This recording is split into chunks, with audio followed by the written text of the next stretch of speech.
Hello ladies and gentlemen and welcome to this 4th edition of the Alpha X Scrims. I'm hereby your caster, my name is Acontises, I'm hereby joined by N2O. Yo! There's me! So we're into video phase. Our first match is gonna be a ZVP, Rodzin versus Mamba. And well, we're just like one map from choosing where we're gonna play our first series on. This is gonna be a best of 5. The format of the tournament is pretty short. It's gonna be 2 best of 5 semifinals into a best of 7 finals. Our players for today are Rodzin, Mamba, Uzikoti and Hino. So, ZVP, our first matchup, and I think we have our first map? No, we do not yet. But, well, what do you think about this first matchup? About those two guys? ZVP? Alright. Mamba, I've casted Mamba a couple times. I don't know how his fingers stay attached to his hands, based off of his ridiculous APM counts. Well, that's true. Rodzin, I don't remember enough about. I think I casted him like a couple weeks ago. Just don't remember what remarkable. I have a really bad habit of forgetting people unless they do some really weird builds. Basically, Rodzin is like the spiritual heir to like SOS. Like he plays like exactly like SOS. Oh hell yeah, that's great then. Yeah, it's really too fun to Designer cast. builds. Yeah, he likes to do some really weird shit. But he also likes to play like really standard as well. He's really good at standard play and especially so good at holding. Like, you can never cheese the guy. He's just so good at holding cheeses. So it's like the MC effect then. Alright. Okay, so Acropolis is gonna be our first map. Yeah, it's a pretty standard map. Really, really big map as well. So I'm not expecting anything to like weird happening in the first game, since like the first 3 bases are so easily defensible. Oh yeah, I remember looking at this map before. It seems like a nice map for Zerg. If it's as big as, if it is a really big map, then it definitely it's a really good map for Zerg. Take a 4th, stuff like that. Yeah. It also allows for like a lot of hiding stuff for Protoss. There are a lot of good spots like for your proxying and stuff like that. So so many spaces for hatcheries everywhere. Well. Yeah, yes. And it's actually a really good proxy hatch map as well. Okay, so our guys are ready. Are you ready, man? Yeah, I think so. I hope so. Well, it better be. Let's get into game 1.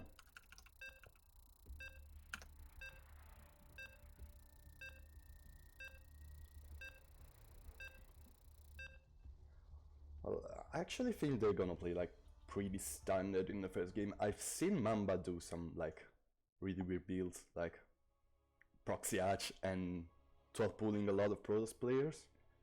But I don't know. 12 pull feels really, really good against Protoss. I don't know why. Like when I play Zerg, I just like it doesn't matter. Just whatever you plan on doing. It's the Protoss. Just sometimes they just don't know what to do. It's against just 8 slowlings running around in the base. Like even just gasless going straight into an expansion. It's great. I think there are a lot of good builds for both Zergs and Protoss to just kill the opponent before a certain point in the game. Like, there are a lot of them. But anyway, let's get into introductions. Spawning in the top left corner of Acropolis is our green Zerg player. He is Mamba from Switzerland. And in the bottom right-hand corner as the blue Protoss player, hailing from Poland, I think? Yeah, Poland. I'm gonna go with Poland. Yeah. It is Rodzin.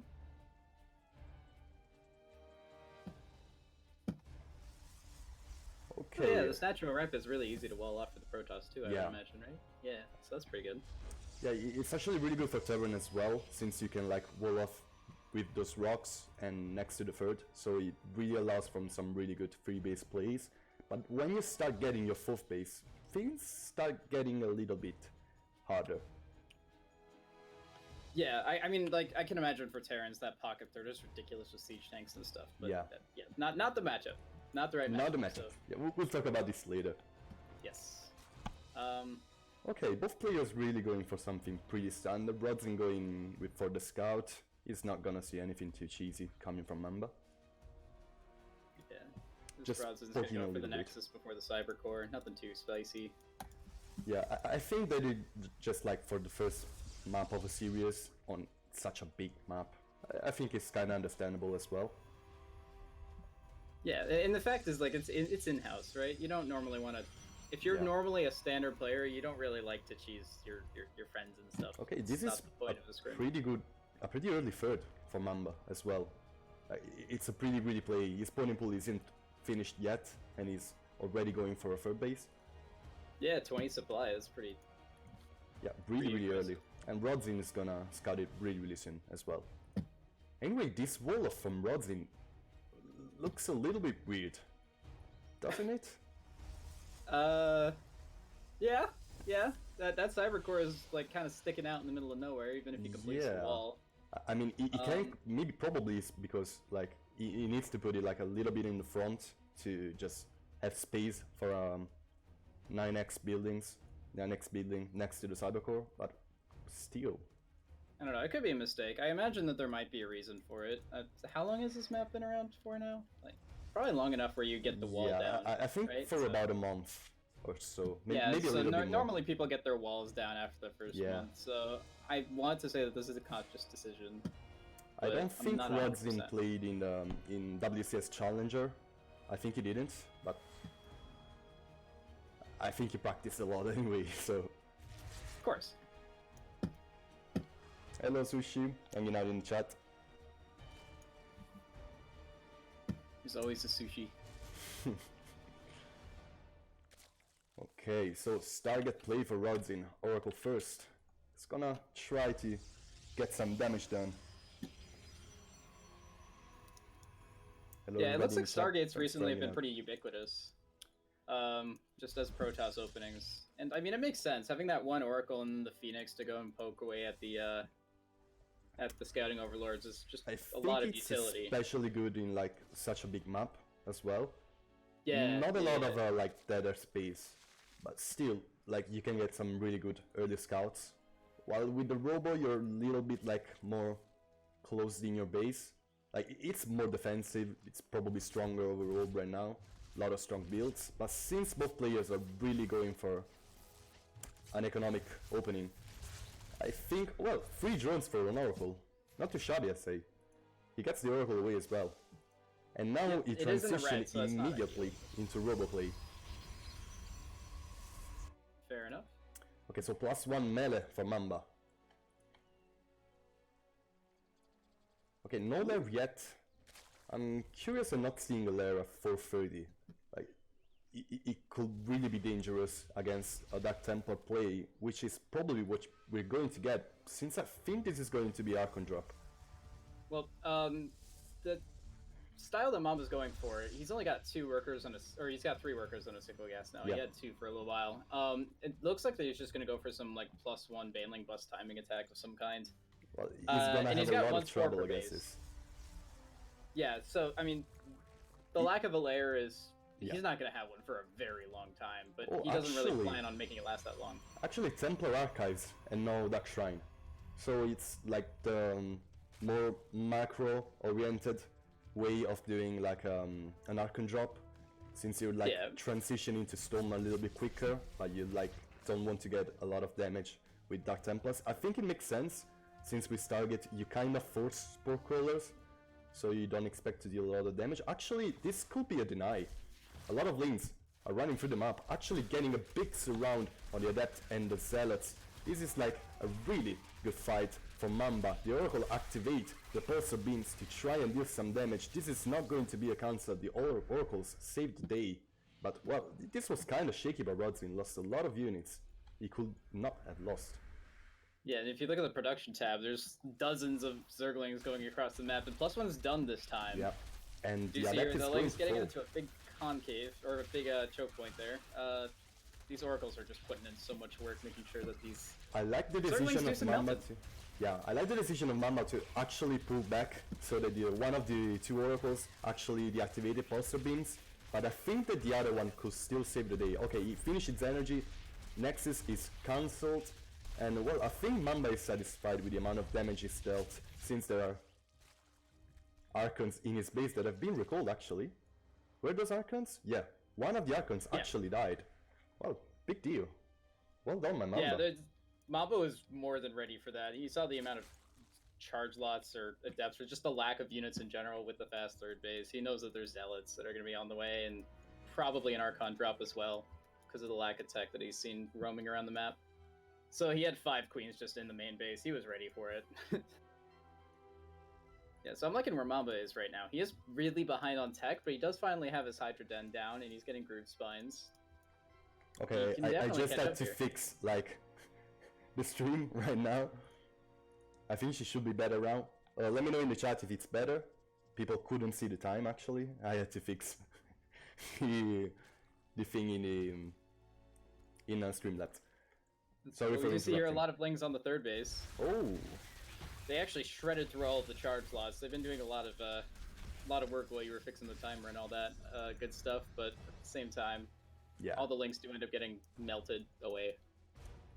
Get a little zapping. So the Archons, I think they could have, like, deal a lot of damage to those Lings, so Mamba just disregarded them and just let them to die in the third base of Mamba, and now 3 Oracles are actually sharking around the bases of Mamba. Trying to get a little bit of vision, get into a spot in which they can, like, deny reinforcements, and those Hydras actually might get one of the Oracles, and one of the Oracles actually die. Good reveal on the army of Mamba, but Zerg is actually getting more and more ahead with his 4th base almost done.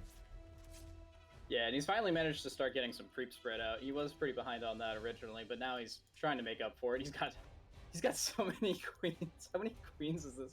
Yeah, like 5 he's got creep. Like 8 queens in total. Yeah, and just 5 of them are dedicated to creep. He's actually moving out. He's dedicated to dealing some damage. Storm is not done yet. This could be a really powerful timing right now. The Archons are gonna deny the lanes. Ooh. That Storm will be there by the time the Hydralisks get around. How many storms does he have? I think he has 4 storms. That's way more than... Oh. Ouch. We've got some dropper lords coming around. Oh. Do you think he's going to, like, aim for the workers or for the High Templars? Okay, so I mean, the workers are pretty shielded. Blue Storm on the Banelings actually kills a lot of them. Meanwhile, 5 drones have died to the Oracles on the other side of the map. Those Lings try to get us around on the Archons, but Goose Stones prevent the Hydras from coming into play. 2 more Archons morphing in, the Queens being dropped with the Dropper Lord. A lot of Hydras are attacking an assimilator while the Queens are not transfusing. This is such a shaky fight. The Immortals are still alive, Shield Battle is almost out of shields. And now the Oracles come into play, but they're going to fall to this Queen Hydra army. Only the Immortals remains, and they're not really good against Zerglings. A lot of Zerg is roaming through the map. Rodzin calls the GG, and Mamba gets game 1 of the series. Well. Only 436 APM, Mamba. I'm disappointed. I expected 500 at least. He played such a proactive game, always on the map, always having control. Yeah, that speedling timing. Speedling timings are super fragile, unfortunately. Like, if you know who your opponent is, then of course you can whip something together and make it work. But especially against, like, Zealot Archon, if you don't know what you're doing, exactly what you're doing with those kind of timings, you can get really, like, raffle stomped, I guess, for lack of a better term. Do you don't do that carefully. Do you think actually going for Dark Shrine instead of the Templar's Archives would have helped in this situation? Nah, going Dark Templar after Stargate, like you said, the Spore Crawlers are probably going to be forced out no matter what, unless you know that your opponent is unlikely to be building detection. Still, Spore Crawlers. He has seen a lot of links anyway, so like defensive Dark Templars are really, really good. So I don't know, I'm kind of in the middle ground about this matter. Okay, our players are ready. Eager the map I recognize. This is good. Yeah, Cyber Forest, old map. Short rush distance. I do not like this map as a Zerg player personally, but well, it's really easy to defend the natural, so yeah, it's really good for 2-base plays. Like going for a rush timing on this map, really, really good. Yeah, in combination with the short rush distance, it definitely helps out there. But still, but like Rodzin chose this map, so who knows? Yeah, I'm not surprised. This is a solid Protoss map for two base timings and things like that. Like, two base Protoss is way better than two base Zerg, so I can imagine that. Definitely. Sure. Anyway, spawning in the bottom right corner, leading the series 1-0 is our green Zerg. From Switzerland is Mamba. And in the opposite corner, in the top and the left, and he's blue, and he's Protoss, and he's Polish, and he's Rodin. Yay. My brain did, like, fell apart there. Okay, we're good. Really. This is fine. Okay, what is this drone doing? Oh? He's either scouting for proxies or he's going to be doing... Yeah, he's just scouting. Yeah, he's just scouting. And he's going for... No, dude, this is a proxy hatch. This is a proxy hatch. Oh. I think this is a proxy hatch. I don't understand why you will, like, make such a... That is a weird place to rally the drone. Yeah, this is definitely a proxy hatch. Oh... 300 minerals soon. Just out of vision of the gateway as well, I think. Yeah. There we go. Here it is. Hello. Proxy hatch. When it finishes, I think you'd be able to see that. I think. Well, I guess we'll find out in a couple seconds.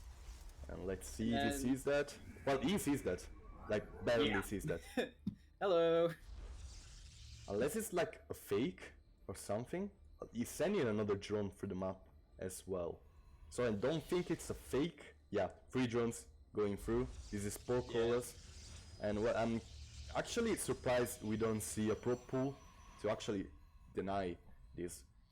A proxy or pulling the probes all the way outside of your natural is really, it's such a detriment to your economy. Yeah, but you just actually need, like, I think you need 5 probes and a zealot to actually, like, don't let larva go beyond 2. And with this pylon, it's going to deny a lot of surface for the spore crawlers as well. Yeah, this is probably going to be doing a solid amount of damage, but also keep in mind, Mamba's pretty all in on this plan so far. He doesn't have a natural, he doesn't have a drone backed up here, and he's using a lot of his resources in this attack. Another links get in, Queen gets started, another couple links starting here. Okay, the first spore crawlers go down, and spine crawler, sorry. Okay, here's the second. And soon we're about to see the third. I really like the decision to go Stalkers in this scenario. You can, like, get a really good high ground place to attack, and it actually deals bonus damage to those spine crawlers since they're armored. And well, they're all going down actually since there are a lot of lanes. But if this Immortal comes out, I think it's gonna be game. 1 Immortal and 2 shield batteries are way more than enough. Yeah, there are a lot of lings coming out across the map, or from the main base, and Speed is finishing up right now, but I don't know. Well, there is an Overlord here for vision of the high grounds on the map, but this Queen doesn't have any transfuse energy. The shield batteries. The first spine crawler is actually going down. I don't think this is going too well for Mamba. Those shield batteries are putting in a lot of work keeping that Zealot alive. One of the spine crawlers is really low on life as well, and now the Immortal comes into play, and those spine crawlers are just going to die. A lot of links going through the map, but well, shield batteries energies is almost over, but still the Zealot is holding his ground, and Mamba calls the GG. Rodzin gets the tie in game 2.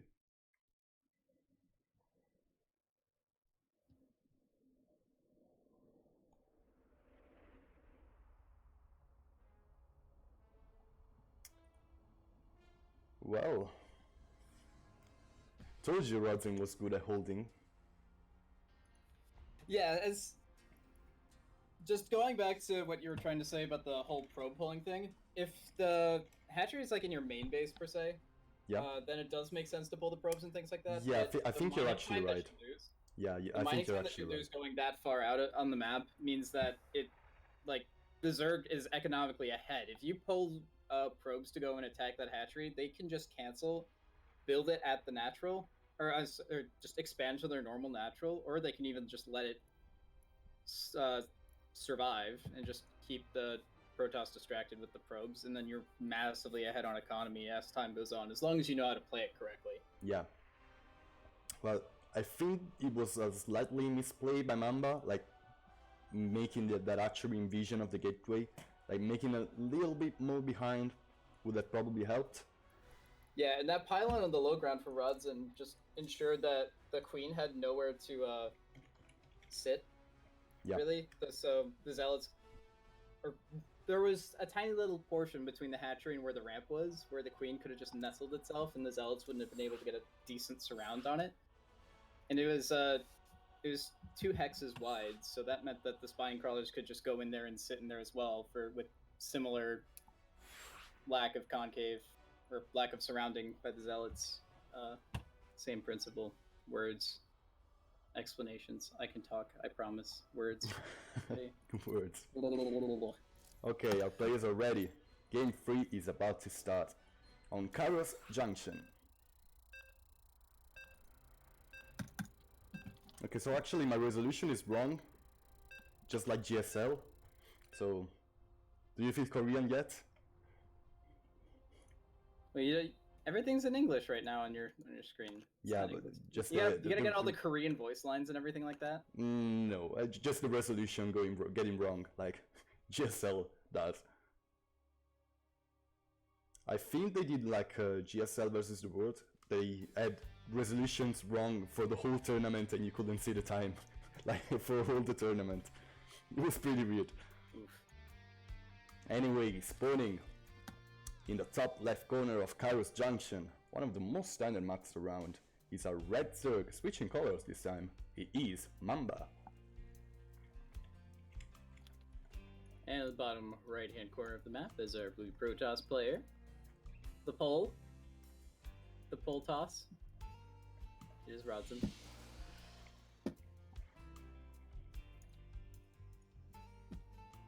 Okay, gateway scout and just a 16 hatch. Or maybe not.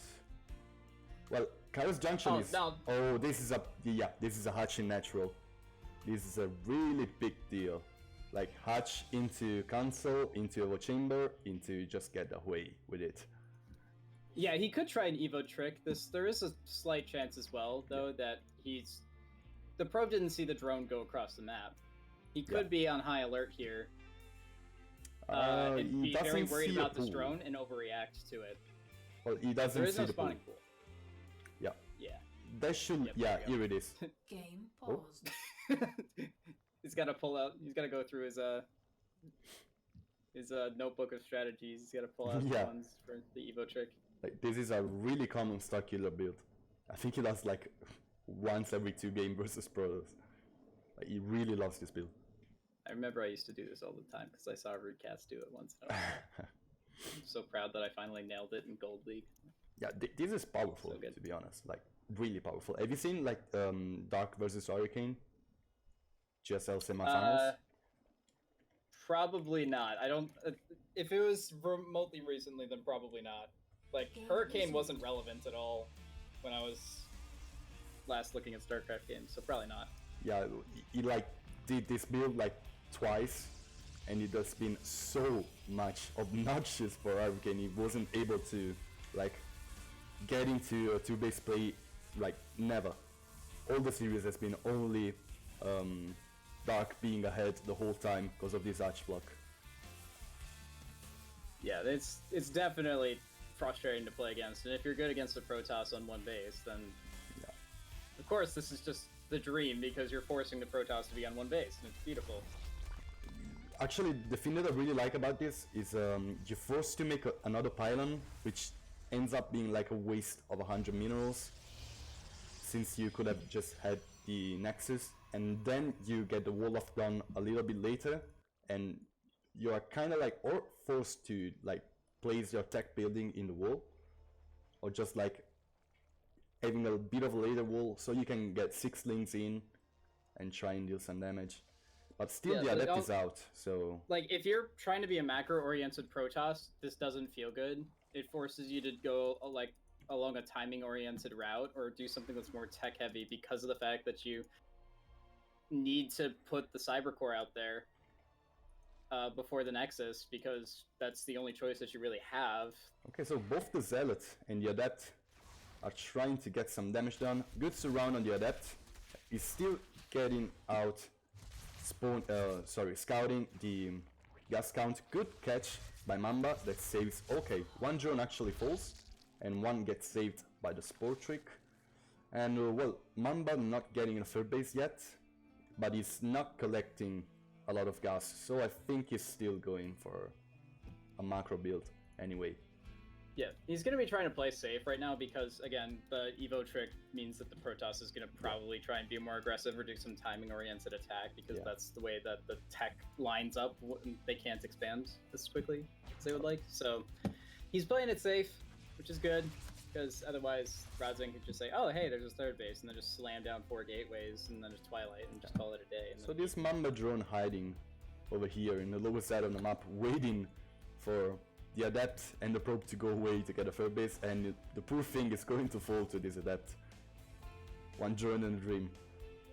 Anyway, only now Rodzin is actually completing his role of, since he decided to actually place his Robo next to his mineral line, Warp Prism, and 3 gateways. We're about to see a lot of units actually. Not all accounts yet. Mamba side of the map. Oh. What's up?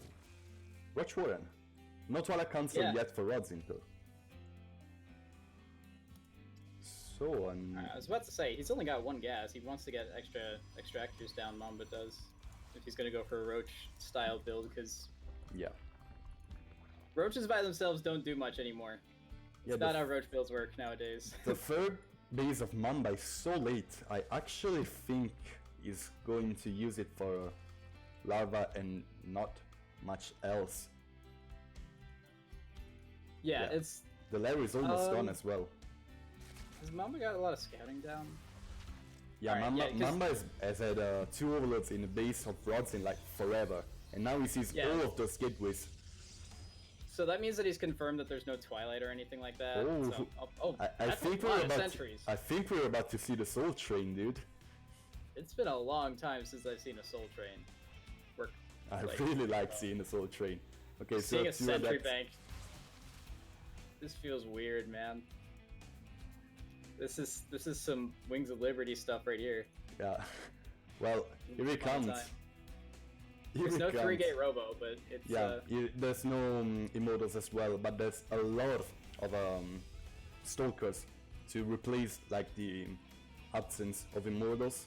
Okay, so 3 Zealots as well without charge being worked in. I think for the DPS, he wants to like wall off Mamba outside of his main, I guess, or maybe not. He's actually just going in for the fight. Yeah, he's in really big troubles. Doesn't have any Ravagers at all. These sentries are just gonna have a field day with whatever they want to do. And actually I've seen a lot of Zergs in this situation just cancel their upgrades, but he really needs the work speed, he really needs the +1, he has to hold until those upgrades kick in, but I don't know if he can do it without pulling his drones. Okay, yeah, so the only realistic way to defend this kind of thing, if Mamba wants to survive this, is to get Ravagers out. And he does finally have 2 to break the force fields. But I think Rodzin has a little bit too much stuff. A lot of circles, a lot of sentries.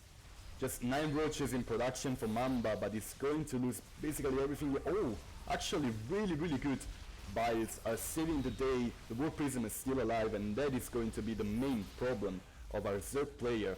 1 Ravager falls down, Mamba calls the GG, he cannot kill the Prism, and that's all that matters. It's a solid oof right there. You see, and that's why I stopped doing the Evo trick, is because I couldn't stop those 2 basal links. Yeah. Too much Protoss. A lesson was learned. Okay, as I told you, Rodzin is good at holds, but he's also really good at weird stuff. Like this build was actually pretty weird. I think it was like he prepared for this. Like he knew that at least in 1 game he would have been like Nexus blocked, and he just like prepared to do this. I have a feeling that the reason why Raza decided to do that was because of the fact that Mamba like was scouting around constantly, and if he saw the Robo and no other tech structures, he probably would have expected a bunch of Immortals to come by. Yeah, and instead but he wasn't prepared for an Immortal push, so I'm not really sure what his plan on transition. Actually, he was actually prepared for Immortal push. I think he was like scared of the Marjorie, that it hits like a little bit later, and at that point he would have had like a lot more roaches since he had all the infrastructure to actually make a lot of roaches. But this like has it like 30 seconds earlier, so it has been like a death sentence for Mamba. Anyway, we're getting into game 4. Mamba chose Turbo Cruise 84. Oh, this is the weird map with the slowing fields in the middle. This is that. I don't like that. It bothers me. I don't know why.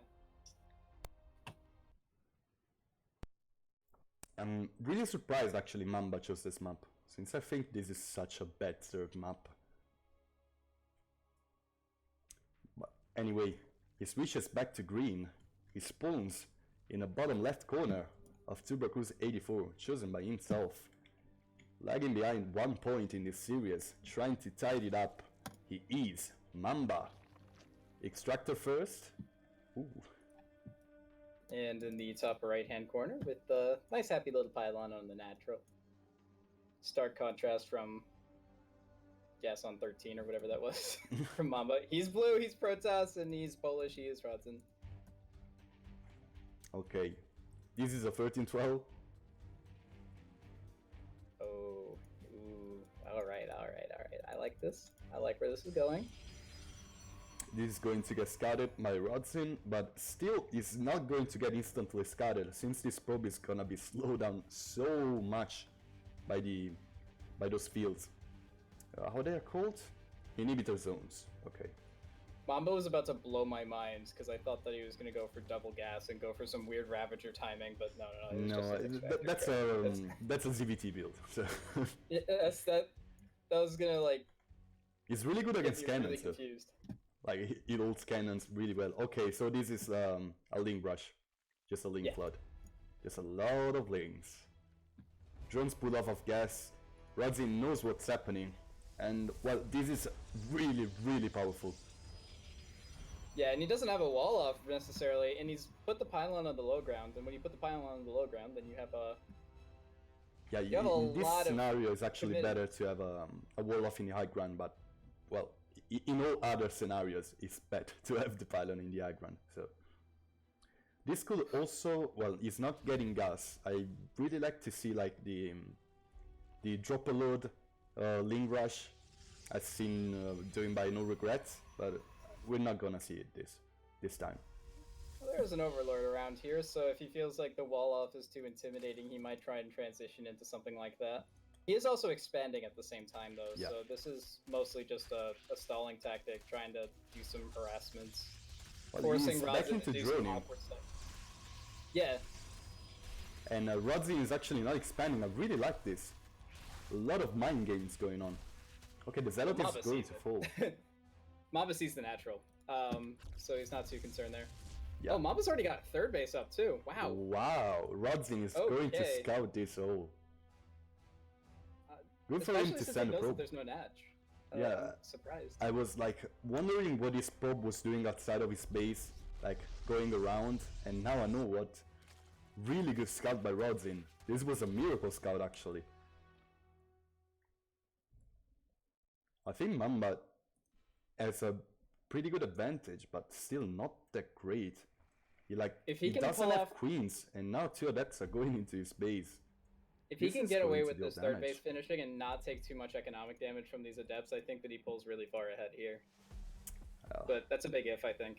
Okay, first queen is out. The natural is like completely open to these adepts. Mamba tries to hide his drones, is back into links, and he's going to lose a couple. The adepts are going to get out, and actually I think that Rodzin didn't deal as much damage as he would have. 1, 2, oh, these adepts are going to get through. Okay, they shit away. Alright, game is temporarily stabilizing. Oh, and Mamba doesn't see it either, so that's nice. Okay, Stargate for Rodzin. a lot of adepts. Is this a free-gate adept Glaives Stargate build? Something like that? It's entirely possible, and Mamba's not going to be able to really identify this because he saw like the 2 original adepts, and he hasn't really gotten too much extra confirmation. I think he saw a few other ones when the Overlord was about to die in Rodzin's Natural. Well, this build is especially good at dealing with like greedy plays, like getting free bases like this soon. Yeah, so especially on a map where the 3rd base is far enough away, like disjointed from the natural. And like that's Mamba's... a lot of airspace as well. Yeah, this is not going to be a fun hold. Not at all. Okay, the adepts are shedding into the main. I think they will not complete the shade. Yeah, they will not. They try to get on top of the queen. The queen is going to fall without dealing a significant amount of damage. And still shading there is like, it will shade inside, but this is going to be shaky. The drones are pulled to the 3rd base really quickly. Just a couple have fallen. And now the adepts are going to shade into the main. A lot of links being produced by Mamba, and Rodzin just doesn't complete the shade. He's going to lose a couple of depths, but now that the Oracle comes into play, I think he can probably deal a lot of damage to those drones. And here it comes. 3, 4, 5, oh, yeah, 5, 6, 7. Well, 8 drones fall, 6 adepts. I don't know about that. Very ambitious Oracle. Well, 11 drones actually have fallen. Mamba is really behind on workers right now, but he has quite big amount of links. This shield battery is eventually going to hold with 3 adepts helping it. So Mamba is going back into his base. He has a lot of army, but he doesn't have a lot of workers. 3 bases. I think that with this transition into Robo and Twilight Council, well, an Archon drop or just an Immortal push could be very deadly for Mamba. Yeah, just like a solid 2-base timing of some sort. Yeah, he's getting Resonating Glaives as well. So just some Adepts timing. It's not going to be very easy for Mamba to deal with since he's economically behind already. And he's getting a Baneling Nest, which is the right call, I would say, against... Okay, another Oracle is stealing some damage. 2 drones have died, but... Ooh, yeah, it's just getting some scouting off more than anything else. It actually sees the snow lair. Yeah, that's a big scout as well. Yep. Aha! Joke's on Rods and Mamba just got his lair started. Yeah, as soon as I said that. Joke's on him. 7-minute lair timing. I still think that Rodzin has way too much stuff right now. I don't see Mamba being able to hold this anytime soon. This is... How many adepts is this? It's 10 adepts. About a lot. I'm gonna go with it's actually 11. Metric a lot. Yeah, it's 11 adepts. 1, 2, 3, 4, 5, 6, 7, 8, 9, 10, 11. Yeah. Do the adept shades slow down in those fields too? Yeah, really they do. Weird. They do. Alright, okay, yeah, this is... Oh, Resonating Glaives is almost over, and it finishes just now, and this is going to be very deadly for Mamba. The adepts don't complete the shade, they get on top of the queens, and now they're probably trying to shade away and not get a lot of damage by those banes. Oh, the links get us around. Oh, ouch.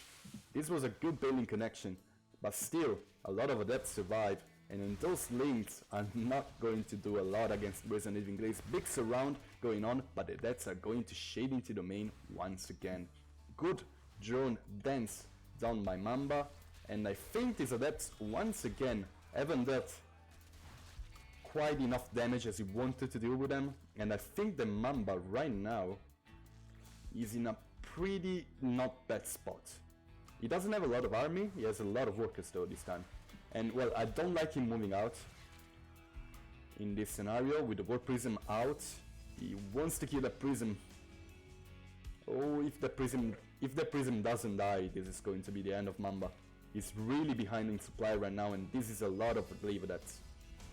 Yeah, if he gets decent Baneling connections, then he might be able to hold this, but at the same time, just, yeah, the Adept count right now is pretty insane. And oh no, the splits are mediocre, so that's a decent amount of Baneling shots. This is a lot of depth drones. Okay, the Prism is trying to, like, divert the attention of Mamba, and now Mamba is being really put through everywhere in this side of the map. He has to call the GG. Rodzin wins this series and goes straight into the finals. Well done by the Protoss player. 450 APM by Mamba. Yeah, that's what I'm used to seeing right there. 450. Oh my god. Well, I can see why, like, being pulled around like crazy the whole game. Really well done by Rodzin. I feel bad for Mamba's keyboard. I think he has to buy like a new one every 2 weeks or so. Like the springs wear out or something.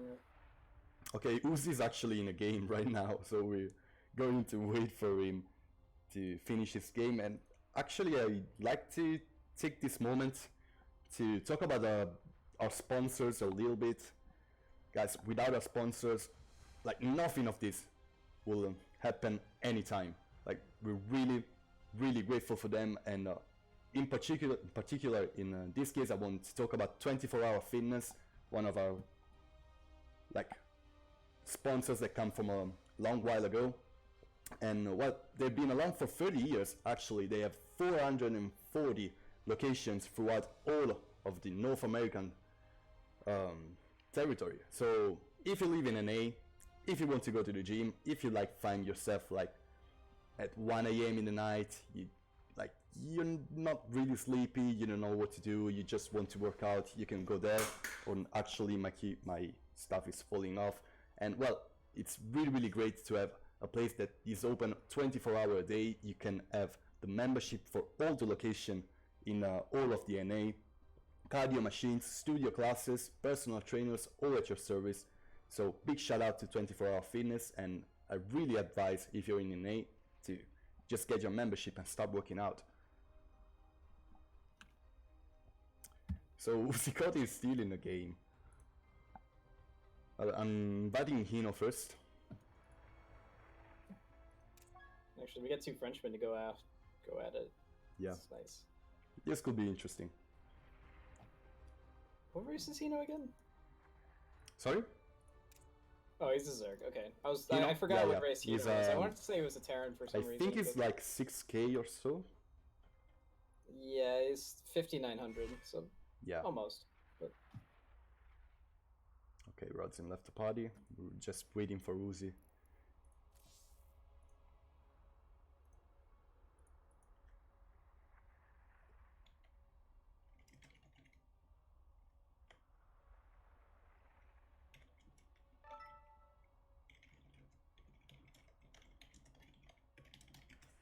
Okay, Hino joined the party, and well, I'm gonna advise it.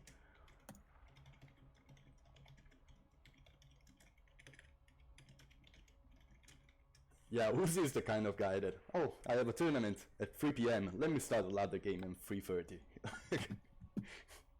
Okay. May as well.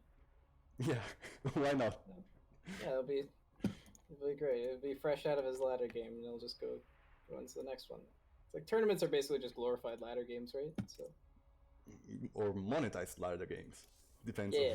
on depends on what you want to see. Or both.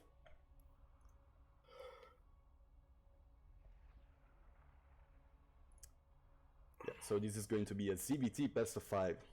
ZVT is my favorite matchup of them all. Like, I really love ZVT.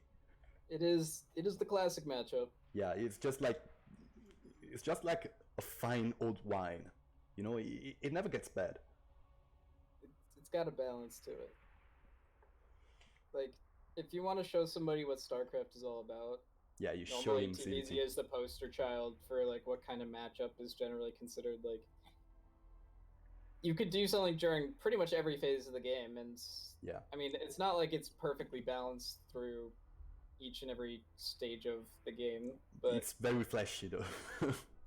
Yeah, but that's part of the beauty of it. It's because it's like early game, Terran generally does pretty well, but then towards the mid game, the Zerg starts having some problems. But then like late mid game, Terran comes back, and then Broodlords come up. It's really momentum based as well. Like if you get an advantage, you're just gonna roll through.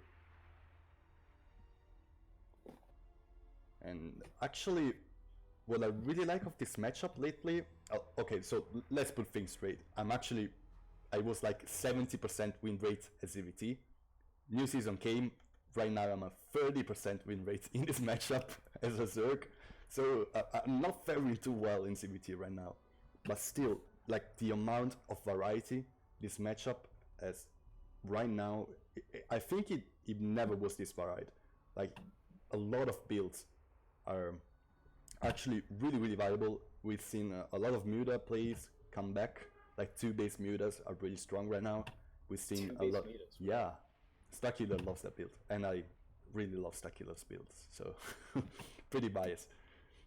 And a lot of mech play, like both battle mech and standard mech, and we're actually seeing less bio play, but still bio is so strong.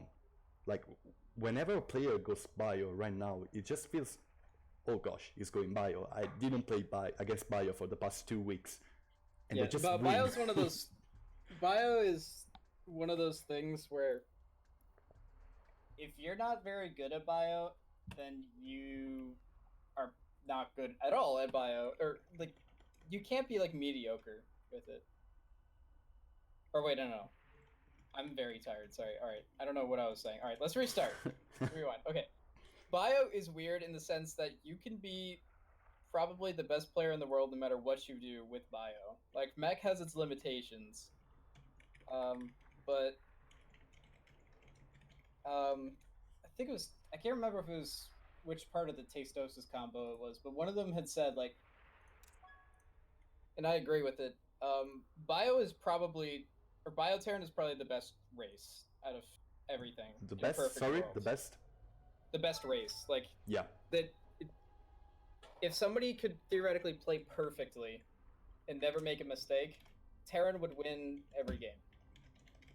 But it's just that Terran has so many weird decisions that they have to make, and it's not exactly intuitive micro all the time.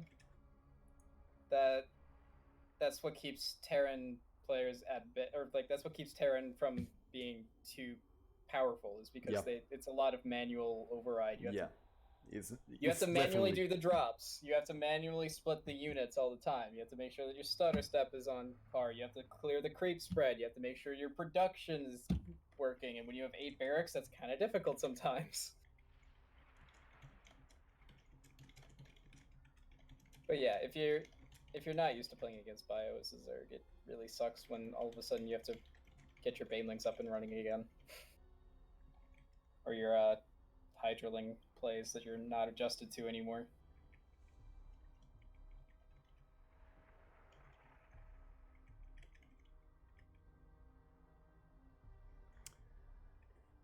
Okay, we're into Vito phase. Sorry, I was a little bit absent, but anyway, what I wanted to say about this is I really agree with this. I think that Terran is actually the hardest micro race of them all.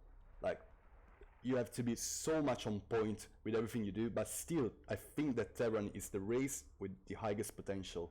Like, if you do everything in the right way, which is mostly impossible to do, to be honest, there's really little way to counter it.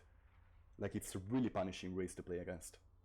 Yeah, it's just the fact that they have abilities to make a ton of expendable units with very high DPS, or have the ability to just what am I thinking? Liberators, siege tanks, things like that. Just large AoE effects, or just siege units.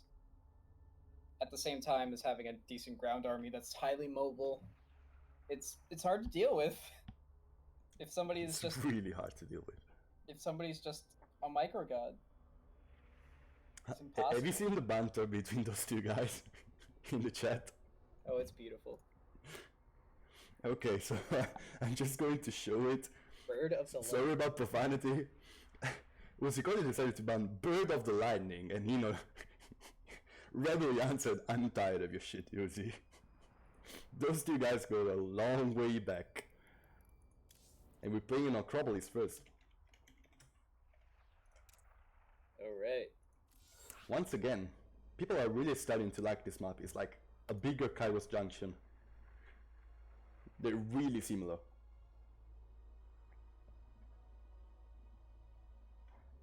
At least we don't have like a copy-paste version of Kairos Junction. in the form of Port Alexander right now in the map pool, because those maps were incredibly similar in their own rights. They had some distinct differences, but like once it came to mid and late game, it didn't really matter as much. Yeah, I was like, for like the first week, I thought they were the same map. Yeah, like the map just, they have a almost identical color scheme. Yeah, the only actually difference between them, aside from Port Alexander being like gigantic, is the fourth base for the Zerg being on the high ground, and that's really all. For everything else, they're the same map basically. I mean, this was probably something that I paid more attention to because I'm not a Zerg, but Port Alexander, if you wall off the natural, then the Reaper just can't get into the Port Alexander's main base. Well. So. Okay, our players are ready. Which is a big deal. Yeah, that's definitely a big deal. It's really nice. You can just wall off the natural and you don't have to worry about Reapers ever again. Okay, our guys are ready. CVT on Acropolis. Okay, so I may be biased since I'm a Zerg player, but I slightly think this map is a little Terran favored. It's like really easy to defend, like tank spots are awesome. There is a lot of high ground in the middle of the map, a lot of places in which you can sneak through, and there's even like a Reaper cliff into the main, which is disgusting. I can see a line where Terran can get 4 bases and defend them all pretty handily. Yeah, exactly. Not so many problems. Well, let's get into introduction of this second semifinals, best of 5, 2 French players, and the first one is spawning in the top left corner. He's a green Zerg, and he is Hino, long-time player of FX. And in the bottom right-hand corner is our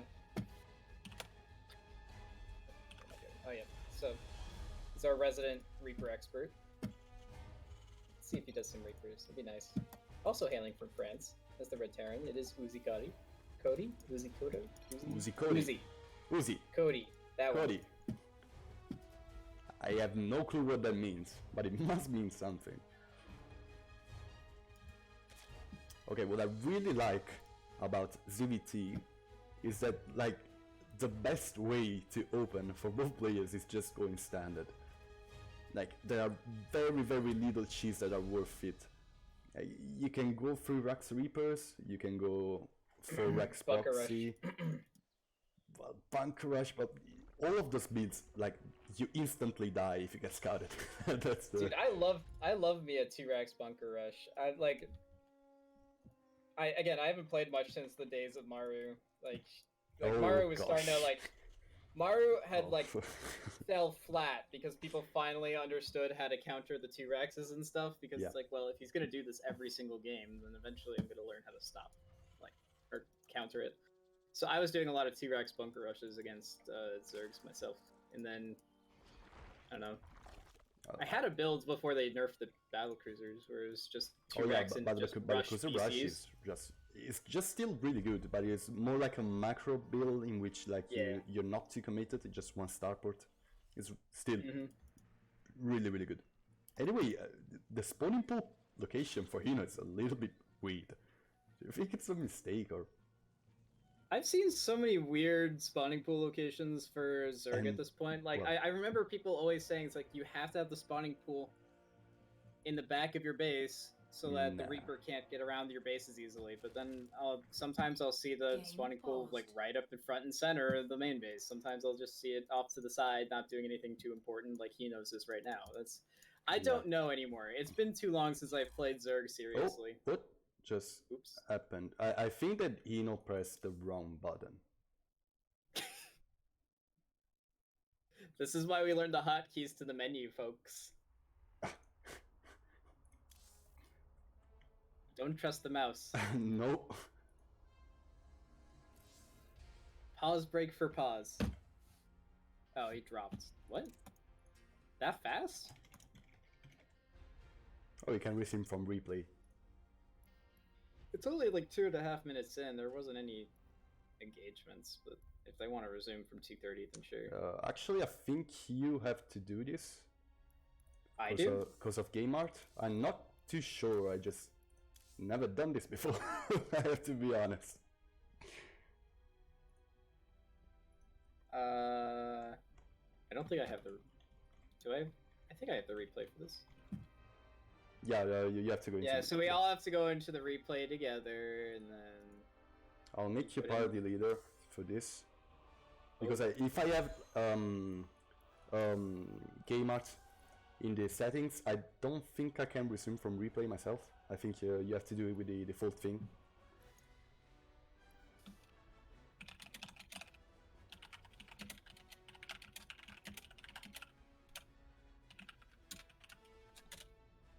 I want to make sure that we actually want to go from the replay first.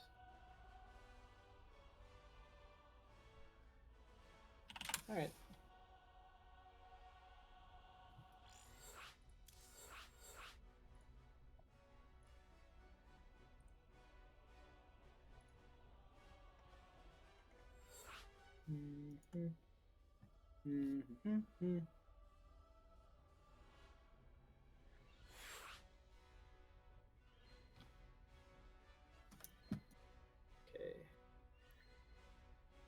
Take command will not be available unless this player disables custom. Oh, all right. So I'll take care of the custom interface thing for me. Default. There we go. Is it with game art? Yeah, I think it is. I think game art is yeah. Well, actually, okay, well, yeah. Both players will now see the replay. We should have resumed from replay. Just they both went started anyway. Who cares? Well, they can. Yeah, you have to. Yeah. I think this is how I'm supposed to do it, right? Oh. What happened? Yeah, they left because you have to resume from replay from the start. Since this way they would have seen the build the other player was doing. Yeah, you have to do it from the replay. Yeah, give Hino the give Uzi the host. The host. Yeah, I haven't done this before, to be honest. So.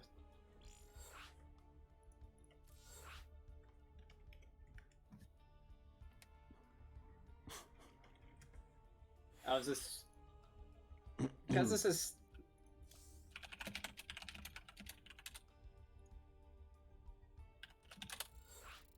If he knows how to do it, then he can do it. Yeah. Okay. But it's just the first time. I just assumed that they would just go to their own player cams. No. And then just skip through. Yeah, you'll see now. It just. Yeah, here it is.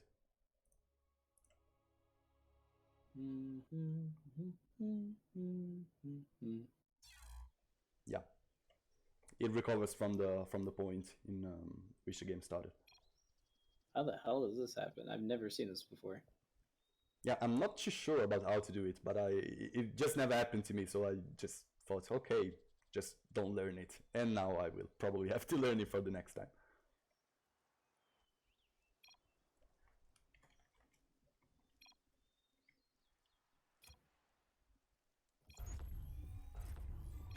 Three, 2, 1 to go to the next countdown. There we go. Okay. We're finally back in the game. Thanks to our players. Anyway, we were talking about the pool positioning. Well, yeah, as you said, it's not the biggest of deals, but still it can help against Heli and Rambais by a slight margin. Yeah. So I just like to have it in a good spot. Well, I do understand the argument to leave it in a relatively or just like in the open, not really in the way of anything, because when medevac drops come into your main base, they can just hide behind the spawning pool, and then your lings don't do anything as well. So yeah, true. There's arguments for everything as far as your spawning pool placement. But again, I haven't really played too much Zerg in a while, so I just don't. I'm not going to pretend to know what the correct answer is there anymore. Players. Oh, this is a fusion core. That's Ouch. Fusion core. Okay. We were talking about overall speed is going to get scouted like really good. This is a pretty good scout by Hino that is probably going to save his overload as well. Like in this spot. Just gonna chill in the corner. Yeah. He's just gonna watch the cars go by. Aliens come through. Actually, I think this is going to be just a 1 starport battle cruiser.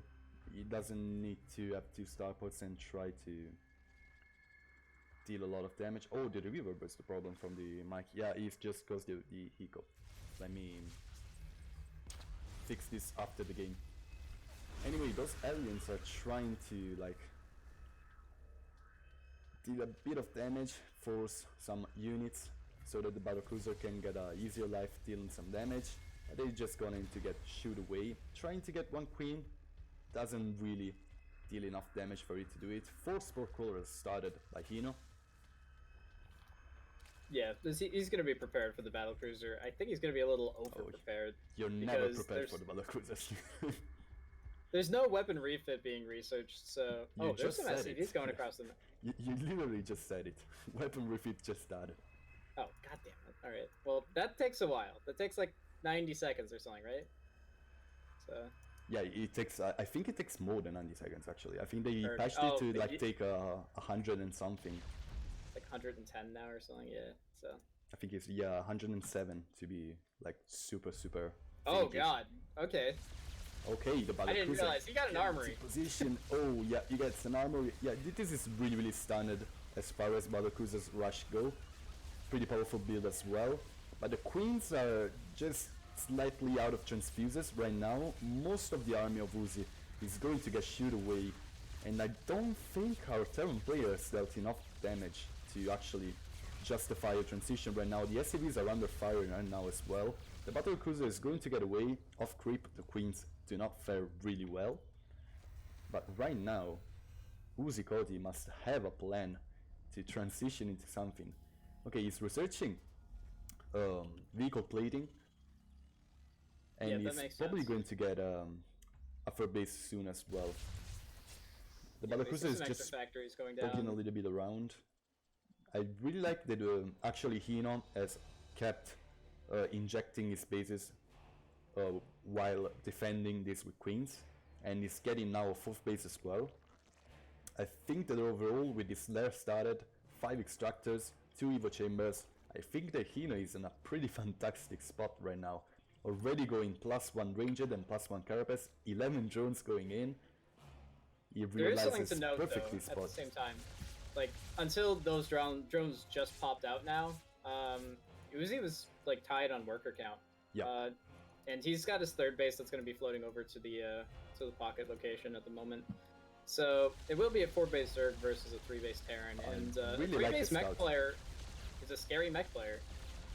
Definitely. If they get their way. I don't think this is going to... Yeah, I don't know. Is this going to be battle mech? No. A tank is starting. So this is probably going to be standard mech play with battle cruisers. A little bit of a sieging style. The lack of attack upgrades make me think that there should be more Hellions being pumped out here. Yeah, and maybe some Cyclones. Yeah, I still see 2 tanks being produced. No Mega Accelerator and a Spire for Hino. Spire and Hydra then, both being built. Okay, battlecruisers trying to do some damage, 3 drones full, a lot of overloads have actually fallen to this point. And well, one of the battlecruisers is really low on health. He's going to get away, he has 20 kills by the way. He's the commander. The other one has 9 kills, 7 drones have been killed by Uzi, that is now ahead in workers.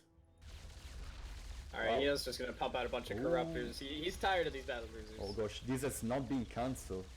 The 3 sports built by Hino in his 3rd base has not been cancelled. This has been like a 400 and more mineral losses just in the 4th base. Yeah, Hino's definitely not having a fun time. He just tried to do a counterattack across the map and met a bunch of Hellions and promptly just got eviscerated. Or they got cloaked in napalm. Well, they're having a sad day. Corruptors are going to deal pretty easily with those with those battlecruisers since there is no Cyclone out yet. Oh, tanks are not sieged. Roaches are really good against tanks that are not sieged. But still, it's a little bit too few units on the ground for Hino to actually kill this army. So Uzi is going to get back into his base, siege his tanks, save the most that he can save, and well, actually those roaches are still trying to get a good fight. They got a lot of Hellions, and this battlecruiser is going to sneak away into the third base of Uzi. And right now, though, there is nothing to fight those Corruptors. Those two battlecruisers are going to fall probably. Oh, clutch repair, but still, this is too many Corruptors. And now they're going to Caustic Spry on this third base of Uzi. He has a fourth base, but still, he's going to lose a lot of resources and mining time trying to repair this, and eventually, actually, the Corruptors are going to kill this unless he lifts it. Oh, well, it's not... Lifting doesn't change it. Because, like, the moment that he lifts it, then the Corruptors are just going to attack it anyways. Yeah, but Caustic Spry, after he's been channeled for enough time, I think it deals way more DPS than the single Corruptors attacking it. Okay, now forwards are out, and these Corruptors are going to go back into the base of Hino. +2 ranged and +1 air being researched. No sign of a hive yet, but we have an infestation pit. 4 mutas on the way. I'm curious to see if he goes for the hive and just sticks to Vipers. That's entirely possible. And since he's researching +1 air, I think it might be a possibility. Yep. I don't really know about these mutas. I think they're supposed to kill the tanks while the Corruptors keep the battlecruisers busy. But still, the economy of Uzi is really, really scary. Oh, ouch! 9 Swarmos. That's the play. That's why he has +2 ranged. I like this style. It's been a while since I've seen this style. This is good. And actually, right now, the supply of Hino is really through the roof thanks to these Swarmos. Just like the supply will lie this game. Yeah. The Swarmos supply is like really... Oh, nice one by. 8 drones actually fall. 9. And this is the Swarmos popping off as well. Uzikati's natural. He's about to go down. Oh, ouch. There it goes. Ouch. Whoops. Actually, one tank is going to go down as well. This Viking is going to go down as well. And well, now that tanks are into play, the force are going to get saved. But still, okay, he has to get away with these Corruptors if he doesn't want to. Oh my god. Look how much damage those force deal with the high impact payload mode. And now the mutas come inside into play, trying to deal with the tanks, but they're now focusing on the wrong target. Still, these are... I love how the Thors are in high impact payload mode, yeah, and they're still shredding mutas. Oh my god. Yeah, I think he's like trying to also freeze on supply. Now the Swarmos are in a good spot, Ravagers being built. And well, Hino is maxed, but he's maxed out of Swarmos, Corruptors, and a few Ravagers. So this is like a really good poking army, but it's not an army that can actively end the game. Yeah, Roaches used to be the prime example of inflated supply, but Swarm Hosts actually do that job way better. They brought that to the next level. Or worse, I guess, yeah. Okay, really like this attack. They're just so supply inefficient, but they do a good job against mech if you can use them. Oh, the Widow Mines. Okay, oh, another Widow Mine is probably going to get a good shot on those roaches. And right now the command center gets lifted, there are no SCV nearby. It's going to bleed a lot, but those fours are... Oh gosh, okay, the command center gets dealt with, and now Hino backs away. He has another round of Locust ready to get into play, and he uses them all. Okay, a lot of stuff is going to fall right now. But still, the army of Uzi is really, really scary. A lot of Spine Crawlers in his first base location. Oh no, the SCVs. Oh. They were caught mid-transfer, and now there's a bunch of SCVs attacking Locusts. That's 18, 19 SCVs have died, but still the army of Uzikoti is so strong right now. With no Locusts, well, he has to hold until Locusts are out. when the next round of Locust is out, I think that Hino can probably clear everything. He has a lot of bases, like on the other side of the map, to actually... And the Spine Crawler count here is just such a hard wall to actually break through. Oh, Locust coming in! Locust coming in! And now the Force are going to get surrounded by the Locusts and Roaches. And this is a great fight by Hino. He's going to clear everything Uzi has. Uzi is also pretty low on workers after that big Locust wave in his third base. And now the army of Uzi is basically no more. Yeah, once you lose your entire army as a mech player, this gets a lot dicier for you. And now that the Great Aspire is on the way as well, with +3 ranged, +3 Carapace, and +3 melee going on. Yeah, I don't think Hino knows what he's supposed to be doing right now, because he's definitely ahead, but he's just getting everything. Yeah, the Ultra Cavern and the Greater Spire, you might as well get both. Why not? Yeah, they're both a really strong way to end the game, so... Yeah, he's getting a 7th base, why not? He also has Adrenaline Rounds, so... Oh, this base is going to fall as well. And my gosh, 11 drones, 12 drones, I don't think Uzi sticks 15 around SCVs, much longer. 16 SCVs, oh gosh. Yeah.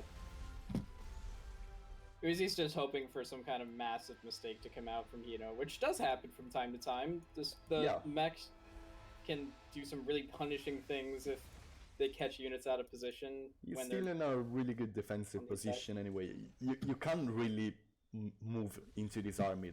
There are Hellions, there are Force, there are Liberators, there are tanks. You need the transition to end the game. And, well, Locusts are going to deal a lot of damage again, with the Roach clashing in as well. But right now the amount of tanks is, oh gosh, a lot of friendly fire going on. And now the Liberators are sieging in. The Corruptors are getting on top of the Liberators, and those Liberators have nowhere to go. Hino is just pulling more and more ahead. He's getting an 8th base too. Yeah, oh gosh. Uzi might be okay, like, defense-wise for now, but he's only got 1 mining base at the moment, and Hino's got more bases than he really knows what to do with. Like, he's just getting hatcheries just for the sake of getting hatcheries at this point. He's making an Evo chamber wall down on the bottom left corner of the map as well. He just wants to avoid his opponent from getting those bases, and big surround on the Zillions were trying to go together a run by. And at this point, I think every unit counts for Uzikodi. He can't really afford to lose a lot more units. Yeah, and the Swarm Hosts just provide that sense of inevitability, because there's no resources being spent on each of those Locust waves. Yeah, Uzikodi knows there's nowhere to go but to the next game. GG is called. Hino gets the lead of the series.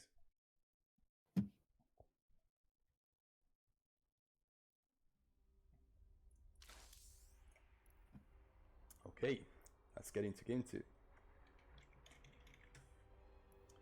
Okay, new rep.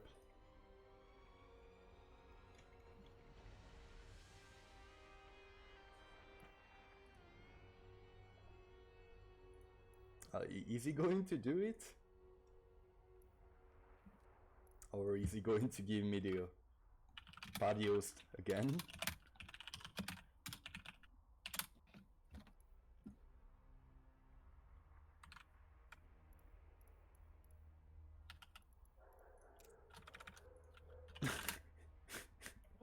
Just making sure we're still there. Okay. He wants to do things himself. I'll let him do his thing. I mean, we've proven that we're not competent hosts. Balanced as all things should be. Okay, you're the party leader now. Oh, I'm the party leader. Ooh.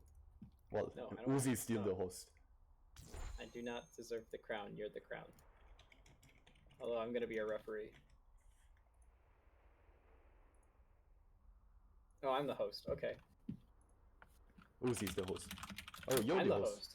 I'm the host. I don't know why I'm the host, but I'm the host. Put game privacy to no match history. Yeah. Okay. Ready, okay. New Repugnancy. First time today we see this map. This is a Reaper map.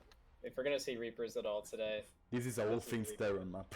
To be honest, I've seen Uzi do Reapers like at least once on this map, and it was glorious. So I wouldn't be surprised. I've seen Uzi do Reapers in pretty much every map. I think my favorite one is King's Cove, actually. Yeah, King's Cove is the other map that I've seen. On the biggest map in the pool, like it's hilarious.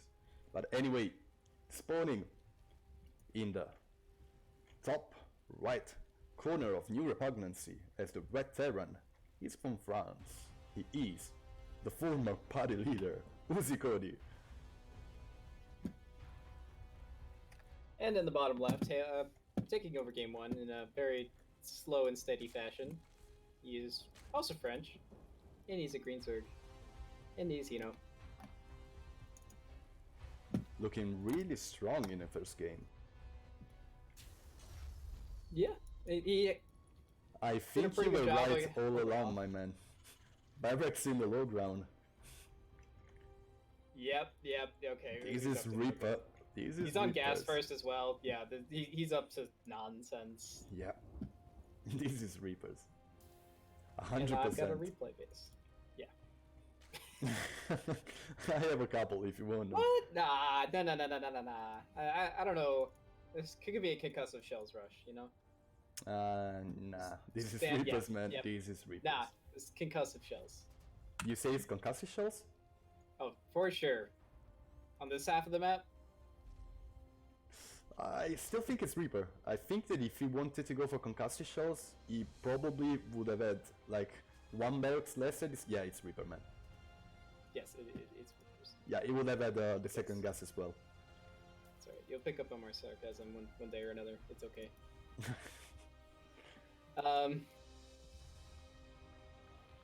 Yeah, so, and Hino is about to find out.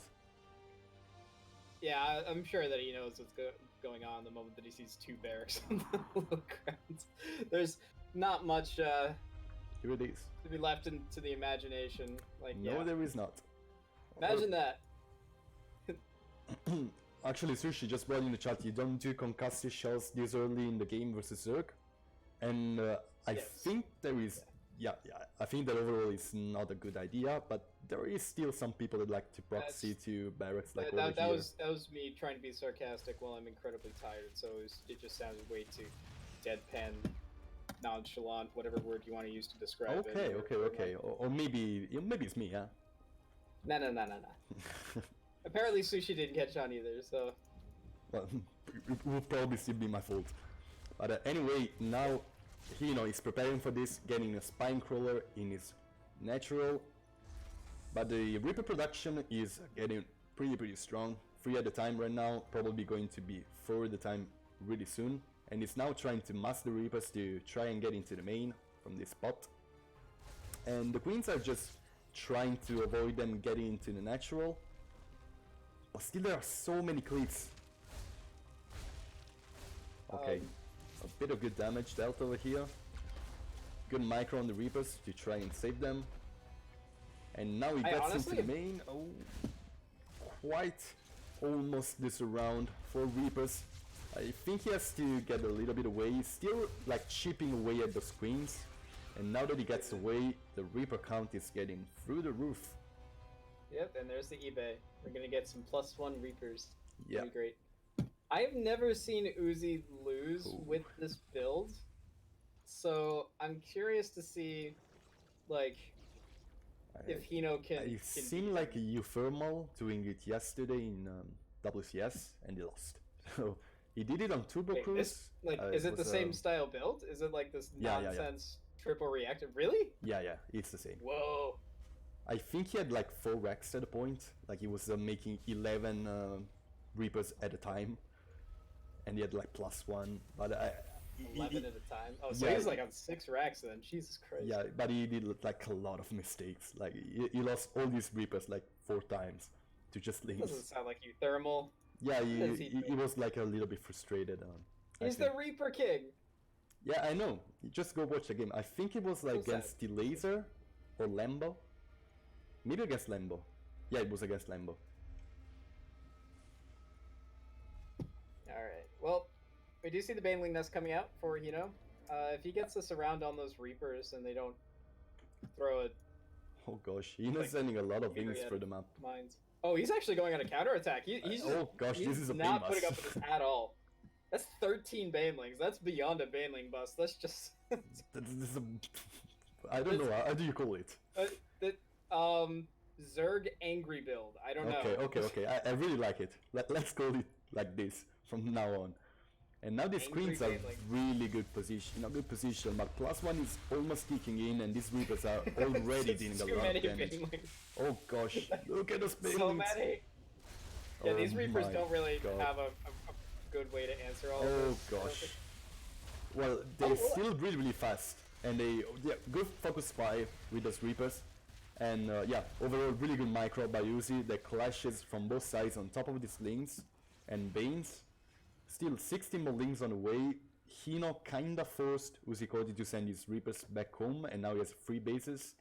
Still not really strong in economy. Uzi Cody is far ahead economy-wise. Yeah, Uzi didn't actually lose any workers there. I kind of expected Hino to go for the SCVs or something like that. But and now the +1 is kicked in. Those screens are just melting to the amount of DPS the Reapers does. Yeah, these lings aren't going to cut it either. Uzi's just going to have a field day now. Even if you get a bit surround, you just throw a grenade on the ground, and well, really well played by Uzi. Incredible micro on these focus fire on Banes, especially. Yeah, that Baneling bus had a lot of potential if it just went for like the mineral line or something like that, but it just kind of like petered out. Or he needed to connect those Banelings on the Reapers, or he needed some damage to be done, but in reality, he only got a couple of supply depots, and they didn't even supply block. Yeah. Uzi somehow. So I don't even know how that manages to happen. But he tied back the series. Just by being Uzi.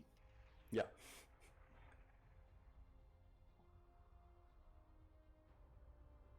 Oh yeah, and if I was just to go back to the concussive shell rush, you never concussive shell rush versus a Zerg. It doesn't make any sense. No, it does not. Yes. Unless you're like 100% sure it's like rushing roaches or ravagers. Like even against ravagers, it just doesn't feel nice to have concussive shell, because then even slowlings just do a decent amount to concussive shell marauders if there's enough of them. TVT is usually when you do concussive shells, when you think that. I've seen it done like in TVP as well. I may be mistaken, but I think I saw it. No, it's in TVP. I could see it making sense there, but the time that you see concussive shells most often is in TVT, because it's like Terran has a very difficult time with dealing with marauders that early. Yeah, I can imagine why. Yeah, they're like they're just so stalkers. bulky, like they just never die. They're stalkers that just hit really, really hard. Like yeah. Or queens. They're basically just like Terran queens that can be offensive. It's amazing. Okay. Game 3, Thunderbird. I don't think I've actually seen a game on this map yet. It's so nice to see. This is probably like one of the weirdest map I've ever seen, to be honest. It's not that I don't like it, I still think there's a lot of things that have yet to be learned about this map. I've seen like players this is the map with the random minerals in the map. Yeah, in the middle. exactly. Yeah, all right. There are so many ways to actually play with those, with the rocks, with the. I don't know why. Like I hate the little slowing fields in the middle of whatever that map is. Yeah, called. Turbo Cruise is awful. Just. But the minerals, I love the minerals, and I don't know why. Yeah, they're a really cool mechanic, but I still think that it's just a little bit too excessive in this map. They're just everywhere, like they are in this location, in this location, here, yeah, and also there are also the Vespin guys, rich Vespin guys. I was confused to see that those actually are in a competitive map. But player intros, I forgot about those. Yeah, spawning in the bottom right corner of Thunderbird is the green Zerg from France. He is Hino. And in the top left is our red Terran, the Reaper King himself. He is red. He is Uzi. Okay, once again, barracks on the low ground. Yeah, I think I can see where this is going to be going. Yeah, barracks number 2. Yeah, this is once again another really good Reapers map. Cause not leaving much to the imagination here. If you go to my camera, like there is this location over here, really good for Reapers, and of course the one that gets into the main. Yeah. Like those 2 locations are really good for Reapers, and a lot of clips anyway. But still, like doing the same thing 2 times in a row, I think it can be like a bit of metagame.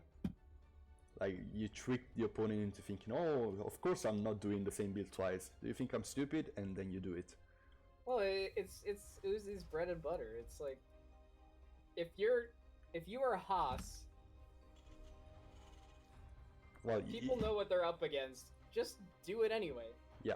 The point is that you're too good at it. Like you're too good at being weird. You might as well just keep being weird, even if it's the same kind of. If it ain't broken, don't fix it. Am I wrong? Yeah. Exactly. Like, Hino's got a little drone. He's ready to try and get his 3rd hatchery up. And Hino sees what Uzi is up to once again. Okay, this Reaper is actually also dealing quite a lot of damage. He's okay, almost gets a drone. He gets a drone right now, and he survives. Hero Reaper over here. There's just so slippery. The Reapers going around the mineral patches in the middle of the map. They're just doing a little zigzag in the middle. I think it might be good for him to just clear those at a certain point.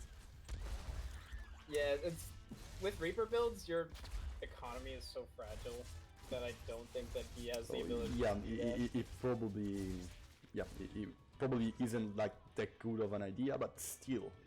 Like if he was on a macro build, I can understand the argument for it for sure. But like, actually, in the macro build, those things are better for Terran than they are for Zerg. So you can still siege behind it. I can see that. Yeah. Okay, the Spine Crawler is trying to get into position. A lot of speedlings are shooing those Reapers away, and the Spine is halfway through rooting.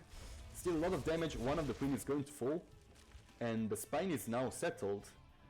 But still, Uzi can go around and get into the main pretty freely. Just like on Repugnance too. I'm actually really surprised of choosing this map. I mean, it's kind of like Kingscove in the sense that you have a nice pocket 3rd base that's fairly well protected, so I can understand why you might want to play it as Do you like this transition? Yeah, there we go. Stim pack and +1 on the way. This is going to be this a is lot what of I've Marines. seen before. I haven't seen Stim this fast from him before. Yeah, this is one of the other 2 things you can do. Like with this build, either you just never stop making Reapers, or you get into +1 Stim Marines. Ooh, clutch hatchery over there. The Reapers all get away, and yeah, this is a bit too many links for those Reapers to actually try and deal damage. Yeah, on a map like this, there's only 2 points of contact once the natural choke point is secured. Yeah. Like there's the ramp right next to the natural, and then there's that little Reaper cliff. That's all that you can do if you're Uzi to do damage with your Reapers. So Hino's in a pretty safe spot for now. And now Medivac production is going to start really soon. And yeah, I think he's just going to push. I don't think he wants to just drop and deal damage. I think he wants to end the game with those Marines. Like, yes. I mean, yeah, I can see how this could be a really powerful push. Yeah, he's got the reactor medevacs already. He's getting an extra reactor on the factory, which I assume he's going to be tech switching onto the barracks again? Oh. No, he's getting combat shields too. I think he's building it just to have a reactor for another barracks, but I'm not too sure. Could be going Widow Mines. Or could be going Widow Mines, yes. I have no idea. I don't think this is going to be aliens. Yeah, Widow Mines. Mines. Yeah. Okay, now he's moving through the map. Those Marines are actually going to shred through the army of Hino, since there is no buildings being morphed yet, and especially no bane speed. Lever is not even halfway through, and bane speed is really important. Yeah, this is not gonna be fun for Hino to deal with here. A lot Especially of with those extra Reapers. Okay, those Marines are really dealing a lot of damage. Everything is falling to the Steel Marines, and now the Banelings are almost going to get moved. Oh, really good connections on the first Baneling, but right now Hino is nothing anymore. Actually, his upgrades are going to get denied as well. 28 links on the way. He just has to hide them before he can clash on top of this Marine army, but he's going to lose a lot of drones meanwhile. And now Hino goes to GG. Uzi does it again with a big Steam Marine push.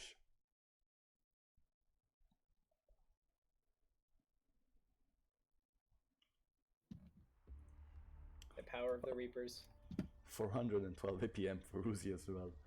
And he's now on match point.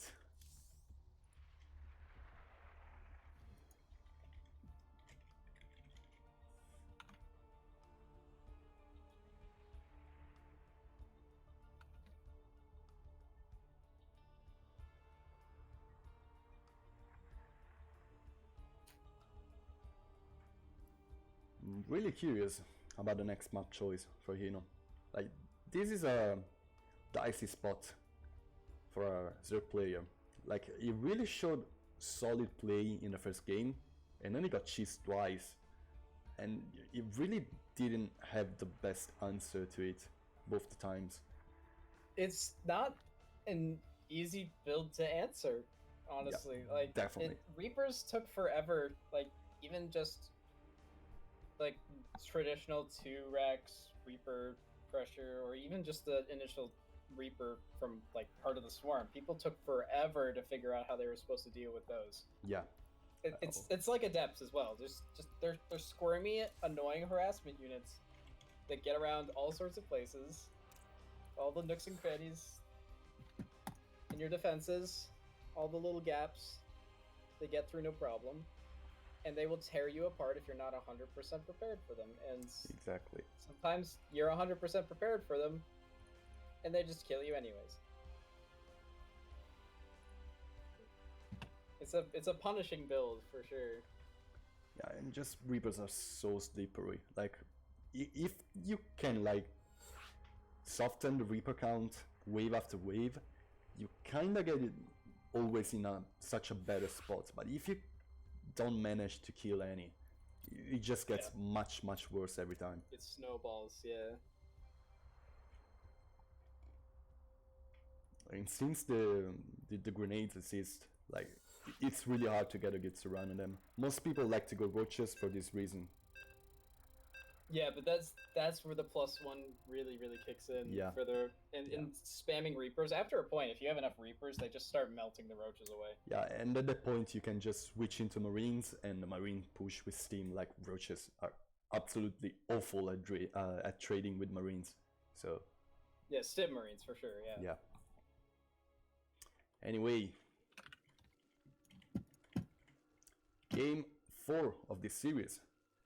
Spawning in the top right corner of Turbo Cruise 84 Ladder Edition is the Green Zerg, trying to tie up the series and get into ace match with a 12 pool. He is Hino. Alright, and on the receiving end of the 12 pool to come, he's going gas first again. The Reaper King himself. Will he go Reapers again? It is Uzi. We need to see it. I need to see where this barracks is going. So that the SCV's going to the low ground. okay, yep, all right, I'm just theory crafting over here. Turbo Cruise is a really good map for Reapers. Lots of cliff into the main from the third. Really good map for Reapers. And Hino chose this map knowing it was a good Reaper map, and he went 12 pool. I think this is like... Oh, he's pulling drones with this. Oh my god. Work rush. Oh my god. I love this. I haven't seen this since Jadong, dude. This is so weird. Oh my god, I absolutely love this. What the hell is going on? We've even got the drone just trying to prevent. I have like I don't know what to say. Like, it's just so beautiful. And hello. Oh gosh! Once the Reaper is out, though. Yeah, the Reaper will be able to do like chip away at everything here, but at the same time, these Lings are gonna. Oh, they're actually gonna try and make this barracks float away. That's really, really not good for Uzi here. Now these drones are not really in a favorable position. There are more SCVs here than there are drones, and he needs to make sure. No, our drones. Oh gosh! Still a lot of Lings. That was not what it needed to do there. I mean, still. Hino has 2 drones. Uzi has 8 SCVs, and he still has a Reaper, and this is a problem. He now has 2 Reapers, and now I think the game is over. I think this is the true way for the Frenchmen to wave the white flag. Is just to send the workers on the main base. And I'm just I'm so confused. I was thinking about a Ravager rush or something like that.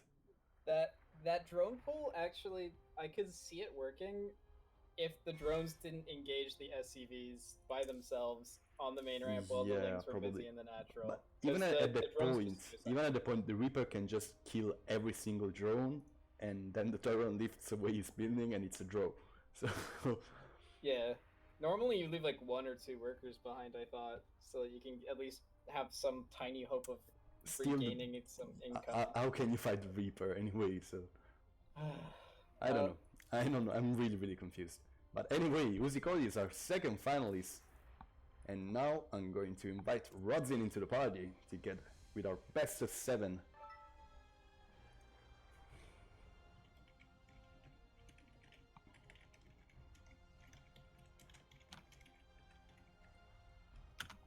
Alright, this is where I do the, this is where I get to plug, right?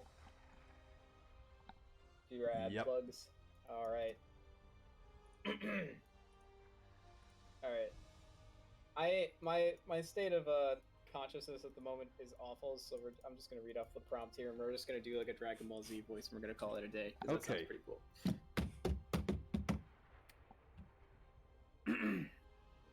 Do you frequently find yourself not going to the gym because motivation doesn't hit you until late at night when your gym is closed? If your answer is yes, then I highly recommend you switch over to 24-Hour Fitness. As the name implies, all 436 locations are open 24 hours. I'm not done. You can go to the gym.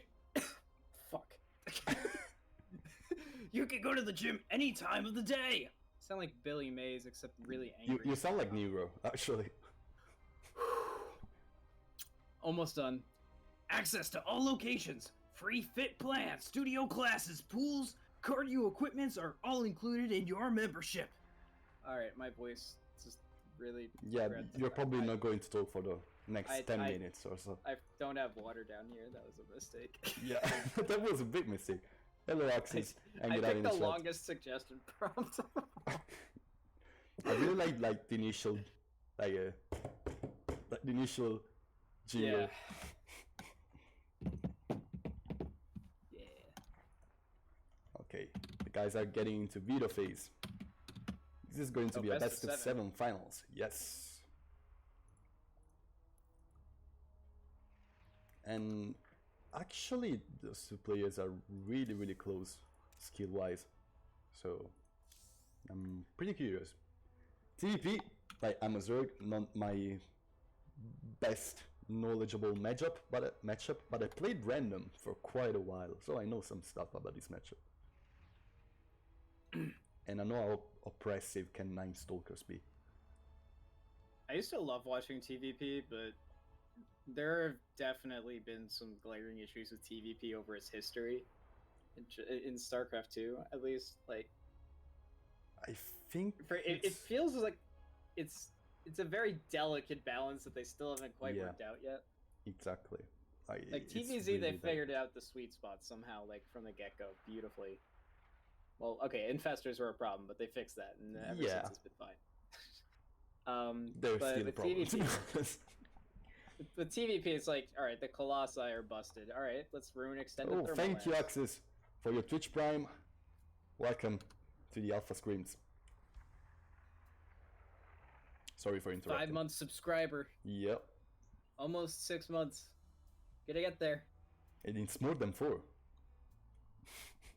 Yes. It is the number between 4 and 6. Yeah. Yeah. Good Just number. A little bit in between, yeah. Just a happy medium right there. So new redundancy, Turbo Cruise and Kairos are, and Thunderbird are 4 of the 6 Vidas map. So we're waiting for the bird other has 2. been flipped.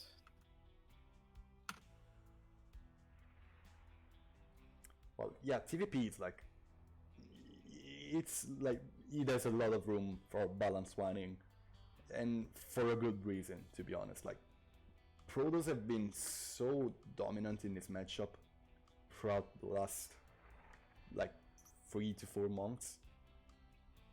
But still there are so many good Terran builds, like you can do early game to just straight up kill the Protoss before you can get to a point. Oh, Acropolis, first map again. The problem that I feel like the TVP is just the fact that a lot of, like, Protoss has a lot of different options for AoE. Like, they have the Colossus, or they have Colossi, they have Disruptors, they have High Templar, and they have Archons. Yeah. There's just so many choices that you can go that deal with Marines fairly effectively, and Charge Lots just shred, like, no problem. And they've been trying to fix this, but Mech versus Protoss is just hard. Like, it's very flimsy at best. If you go for a heavy Sky Toss composition, then your opponent could just go like Phoenixes, Void Rays, Archons. The Battlecruiser has helped that out a little bit, but even still, it doesn't really do too much. Like, when Tempests come into the fray, it doesn't really help. And the Immortal just takes care of the rest of the stuff on the ground, so feels bad, man. A lot of choices, a lot of good choices, especially. But I mean, Terran has the Liberator too. That caused problems. The Liberator is incredibly strong, but I feel like Terran is, as you said, Terran has a little bit less choices about things to do. I think the way to go in this matchup is still Bio, to be honest. But anyway, let's get into introductions. Spawning in the bottom right corner of Acropolis, our player's favorite map, it seems. It's Uzi Cody. And in the top left-hand corner is our blue Protoss player from Poland. He's on Alpha X too. I don't know if we covered that yet, but these guys are from Alpha X. Yeah, I think this this is a good point. Yeah, just making sure we're all on the same page here. Alright, so Uzi's... Whoa, hold on a second here. Uzi's going for a CC first. Yeah. This is... Okay, I think he was a little bit scared of the max packs. You probably haven't been around lately. Do you know what the max packs is? I don't think so. Okay, so it's a disgusting build Protoss are doing, which basically consists in Pylon first, then Pylon proxy, then one gateway proxy, you make one Zealot, then you make a Stalker from that same gateway, and then you go back to macro, and with that Zealot and that Stalker, you can basically deny the command center of the Terran for like 2 minutes. I think I've seen similar things things happen before, but it's never been a popular build, yeah. Yeah, now everyone is doing it. Like, it has been seen like in GSL and WCS as well. And it's really, really powerful. But right now, actually, Terran players have found many ways to deal with it. One of these is actually going command center first and actually not making the Reaper. Yeah, so this is going to be I do understand not building the Reaper. The Reaper just doesn't... It can do a lot across the map, but sometimes it just does nothing and is useless, and the Adept just kills it, and all it gets done is scouting. And you can't really like deny having Marines out to actually Yeah, do and it's stuff. just a gas sink that you don't want sometimes. Yeah, exactly. And right now Uzi's probably going to make a factory to get into the 2-1-1 play. Just like getting Marines and... or maybe, just maybe, it could be like then a Marine tank push everyone is doing as well. No, okay, Tech Club and second Tech Club? Yeah, no, Reactor. Reactor. Okay. Oh, this is 2-1-1. It's going to be super annoying. Oh, yeah. You don't want to let that adapt in. But still he has 4 Marines. I think that Rodzin got quite a good scout. He saw the Tech Club, he saw the Reactor, he saw the factory. Yeah, he saw basically everything. He knows exactly what his opponent is up to. And he can lose the Adept. He's the... really good scout by Rodzin. If the Adept can get in there and just deny mining time, even if it doesn't get a single kill, it's already doing enough work. It's the same argument to like a Reaper, per se. It's like if it gets kills done... Yeah. Which is weird, because I was shafting the Reaper for exactly that reason. It's just... It's there for scouting, and he kills our bonus. That's the concept. I'm not a big fan of it, but that's the concept. You can get some really good scouting information at times, and certain times you absolutely get nothing, to be honest. So I know where the complaint comes from. If your opponent isn't absolutely familiar with having an Adept running around in your base all the time, like was true for Reapers for forever, it can mess up your build. It gives you something else that you need to pay attention to, so you can slip up on your macro. It's just not fun. And there's just some sentries and an Immortal and a Warp Prism running around. This is fine. Yeah, this is like... I don't think it's super committed. Like, he's making gateways just now. He's got 3 gateways that are about to pop out. He's got 6 gates, so this he is doesn't have charge. He doesn't. He has a lot of gas. He doesn't have charge. He doesn't. Yeah, I think he just wants to make it that. Since he knows he's up against a lot of Marines. Okay, Zealots. I think this is quite similar to the build he did against Mamba on Kairos Junction. This could do a lot of damage, but this could also fall flat. Yeah, there is no tank. I have no idea. There is no tank. That is such a big deal. I really like the SCV pool over here. But ooh, really good force fields actually catch a lot of SCVs up into the open. And right now, with the repair, with the Marauders, with the Marines, this army is probably eventually going to get shooed away. But this is a lot of lost mining time. Rodzin is still making probes. The Warp Prism is still standing strong, and well, as long as his bunker actually stays alive, I don't think Rodzin can break through, and I think he's going back home as well. While Uzi's getting into his Marines into high ground position. Oh, if he gets the Prism, this is big. This is huge. If he gets the Prism, oh, he's been so close. Really good. Oh my god, this is these are really incredibly good force speeds. A lot of the army of Uzi actually gets shredded to bits. And now the second Immortal, the DPS is going to be insane for Rodzin. I wouldn't be surprised if he even just like tries to elevator those Immortals into the main base and then just keep poking at the natural with the rest of his army. And with the Robo Bay on the way as well, Colossi are just going to cut the deal. Disruptors, just anything that the Robo Bay requires. Well, I guess it's only 2 units, but either of those things are going to be Medivacs are finally out as well. Colossi is being chrono boosted, and still I don't see a second Robo. I don't know if Rodzin actually has the economy to support it, but oh my god, those force speeds have been amazing all the way through. Yeah, it's not a fight that Uzi wants to take. Yeah, I think he lost too many good soldiers in those fights.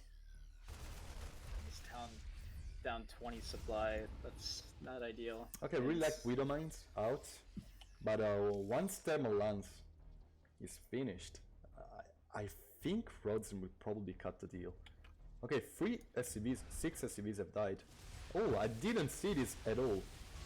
A good Zealot run by in warping into the main with the Warp Prism, gets away too as well.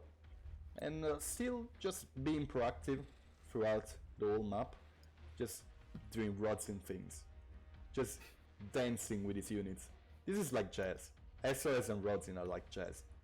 Like jazz music. It's like jazz, yeah. Okay, good improvising, man. Really good job in the main of Rodzin. He lost only one Marine, he got like 4 Stalkers I think, and 2 probes. 2 probes, yeah. Okay, now Scouting Pylon will be placed by Rodzin in the airspace to the right of his main to avoid those kind of drops, and right now Uzi is moving through the map. Oh no, Rodzin's back in the main base though of Uzi, and that's a lot of zealots. Well, that's not very easy to deal with when your army's already across the map trying to deal with the... Okay, Thermal Lance is almost done as well. And once it is done, this is going to be just... Okay, it is done. Widow Mines are not going to cut the deal as long as one observer is out. That's why I really like to see the second Robo Bay that is not out. This is really bizarre. He literally just decided that he was going to boost over the entire army of Rodzin and just go straight to the natural. And I think it was a really incredible decision since he's killing so many workers. The Robo Bay is under fire as well. And now he's going to get into the main. Once again, 18 probes have died. Uzi is almost even on workers right now and he's killing more and more units, more and more workers. And if he kills that Robo... I'm honestly really confused. This did way more damage than I thought it had any business doing. Well, Uzi looks like he's back in the game. Yeah. He looked like he got shut out, like, completely. With that, that attack with the Warp Prism in the main base. I don't know what happened. I guess it died. I stopped paying attention to it. The Warp Prism? Yes, it died. Well, anyway. The lack of Stalkers in the army of Rodzin was... This is so scrappy. A pretty big deal. And right now... Oh yeah, no. Rodzin is that moving auto out. rally. No, these Ouch. units. Ouch. 3 units. Oh, yeah, 3 units. Yeah, bye. At least he didn't lose the medevacs. Those medevacs are okay. really important.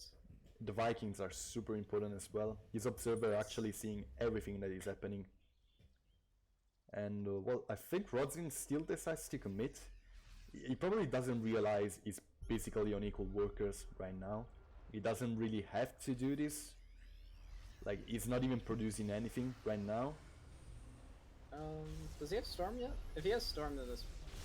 No, he doesn't. I don't... Oh, no, wait, he doesn't even have... Yeah, he doesn't even have the Temple Records. He lost one Immortal pretty much freely. The adepts were... He doesn't even have, like, a Warp Prism to juggle those Colossi and those Immortals. Yeah, still, but at the same time, those Colossi is crazy good. Like, one of them is still alive. Okay, now the real one is under fire, but the Stalkers are going to kill almost all of the Vikings. And right now... They might be able to take this command center.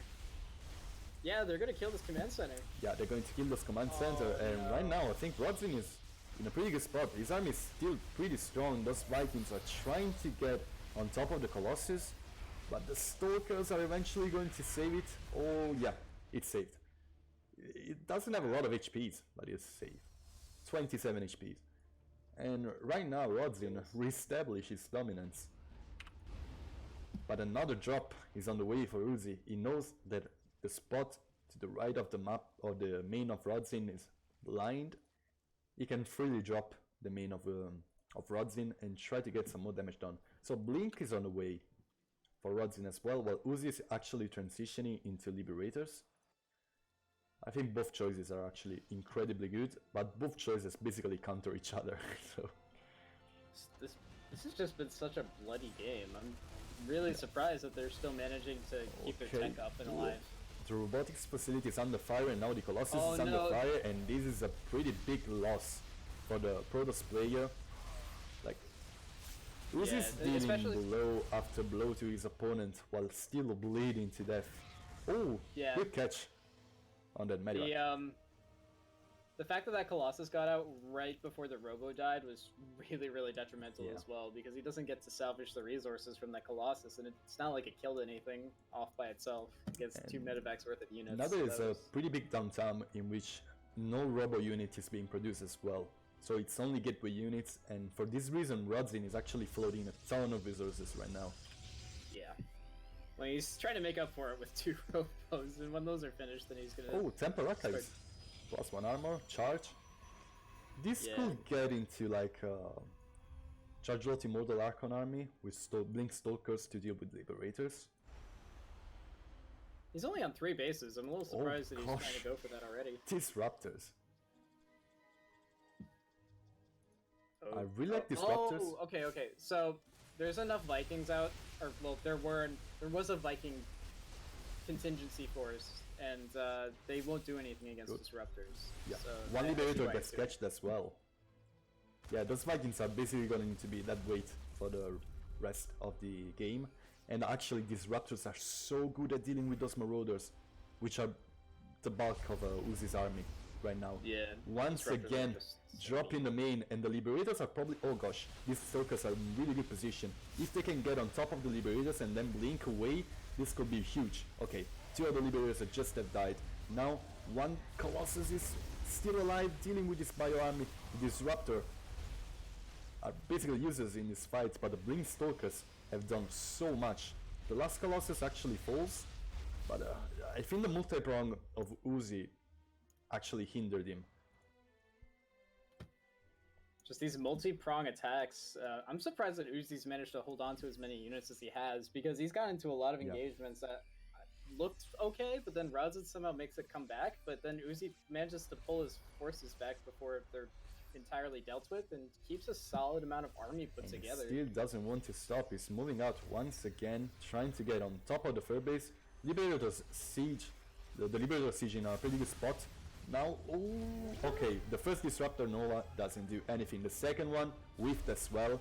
Now only one more Disruptor Nova, and he needs to make it count, because the army of Uzikodi is actually really scary right now.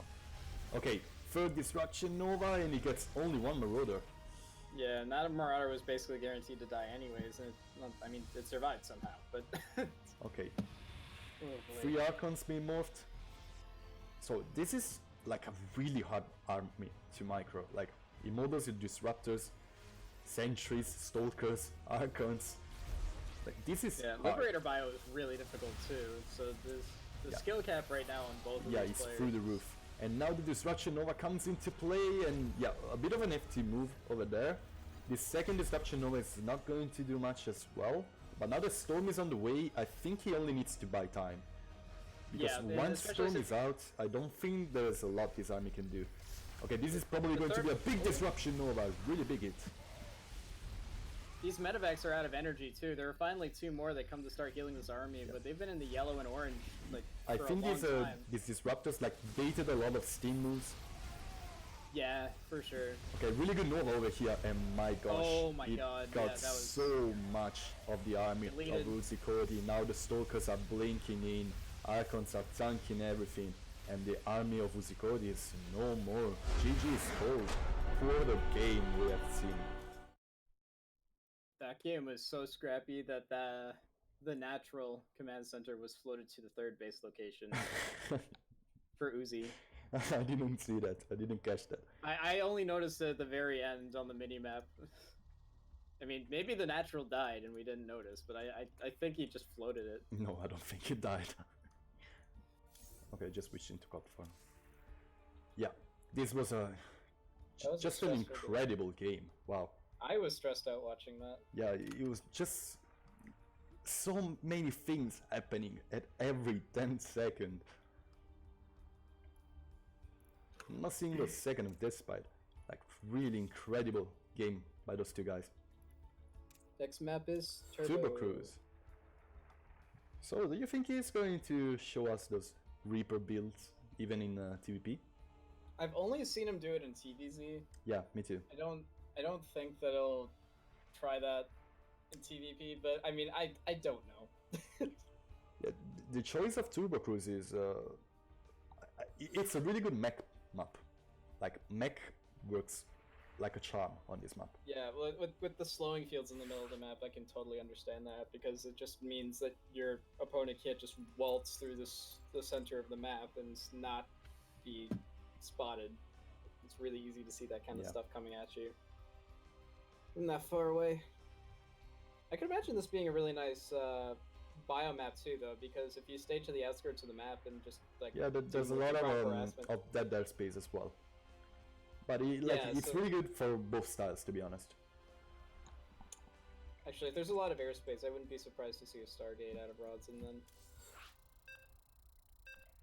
Okay. So Going into game 2. Maybe drops would suck then, if there's some Phoenixes around. Actually, I haven't seen Phoenix play in a little bit. That would be cool. Yeah, they kind of fell a little bit out of fashion. Just not a lot of Protoss players are playing Mass Phoenix anymore or stuff like that.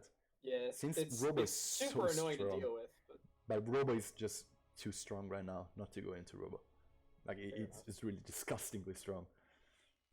Anyway, spawning in the top right corner of Turbo Cruise as the Red Terran. He's lagging 1 point behind in this best of 7. He is from France and he is Uzi Koti. And 2 SCVs are going through the map. No, okay, just one. And in the bottom left-hand corner is the blue Polak. He is Protoss, and he is Rosin.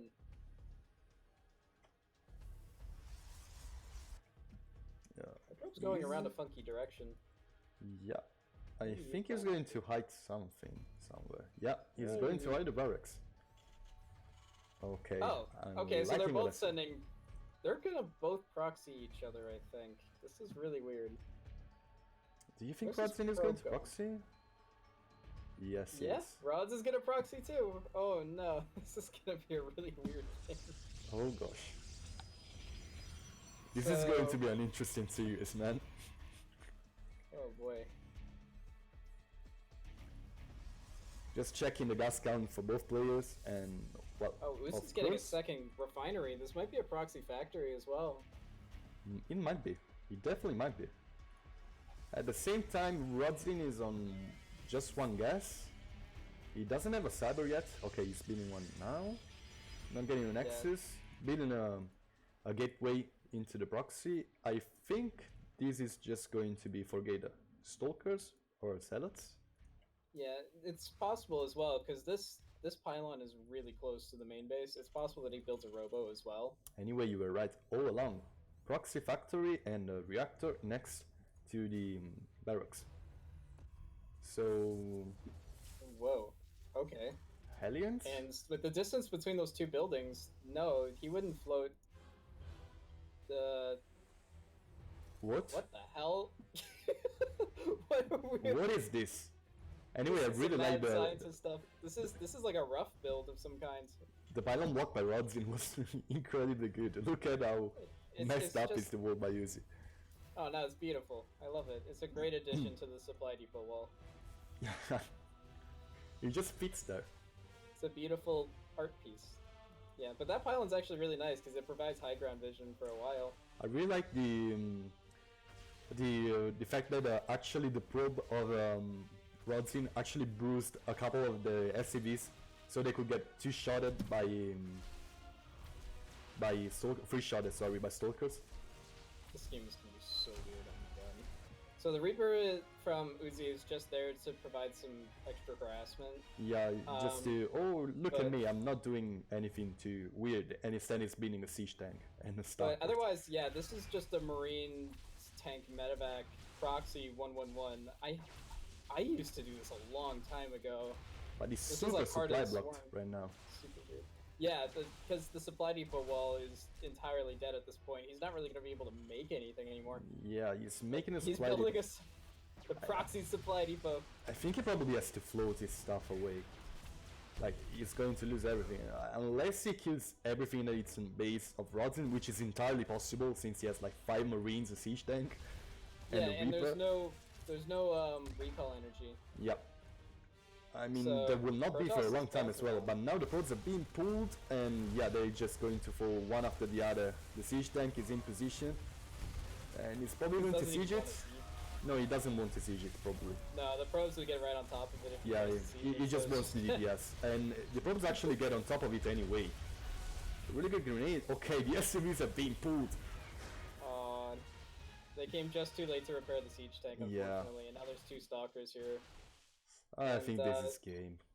Yeah, the bio is way too far away. The barracks is too far away. This is one way to play StarCraft. Did you watch Maru versus SOS when like Maru was in his prime and stuff? Yeah. Yeah, this is reminding me of that. You mean the BlizzCon where they would game? proxy each other and stuff? Yeah. Yeah. Okay. So Kairos Junction is going to be our next map.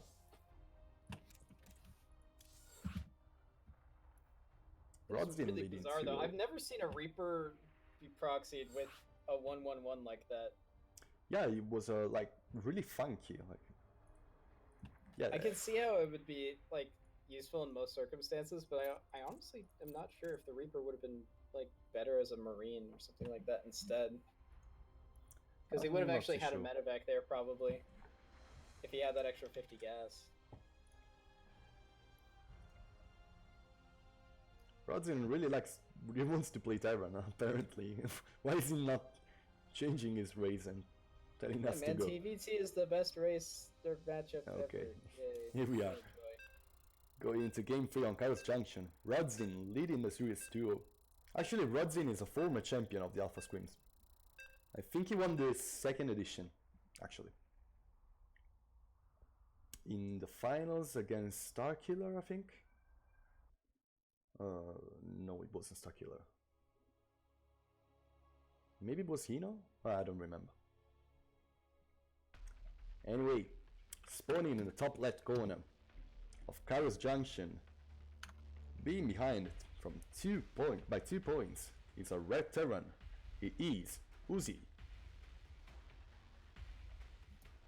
And in the bottom right hand corner is our so far victorious Protoss player in both the games that we've played thus far. He is in the blue. He's Rodzin. Well, do you think those two guys will calm down now and just play a normal game? Well, Uzi's not getting an extra. He's not going gas first. He might go for another CC first here. Uzi is not getting a barracks as well. Yeah, he just wants to deny the max packs. Yep, CC first. Yeah. I love CC first. Yeah, so much. You just would hate the max packs build so much that I think those guys like played against that build so many times that it's just natural for them. Okay, I'm never going barracks first in this matchup ever again. And I can totally understand why. Yeah. Well, I mean, just again, I keep saying this over and over again, but like when I played in HOTS, CC first was extremely common.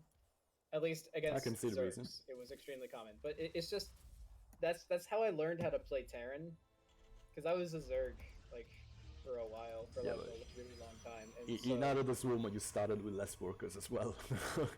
Oh yeah. So CC first was a little bit more. Yeah, it was just a different style. Yeah. Completely. Back in the day, I think you you played 10 pool or something like that. 6 pool, man. Oh, 6 pool was Wings of Liberty though.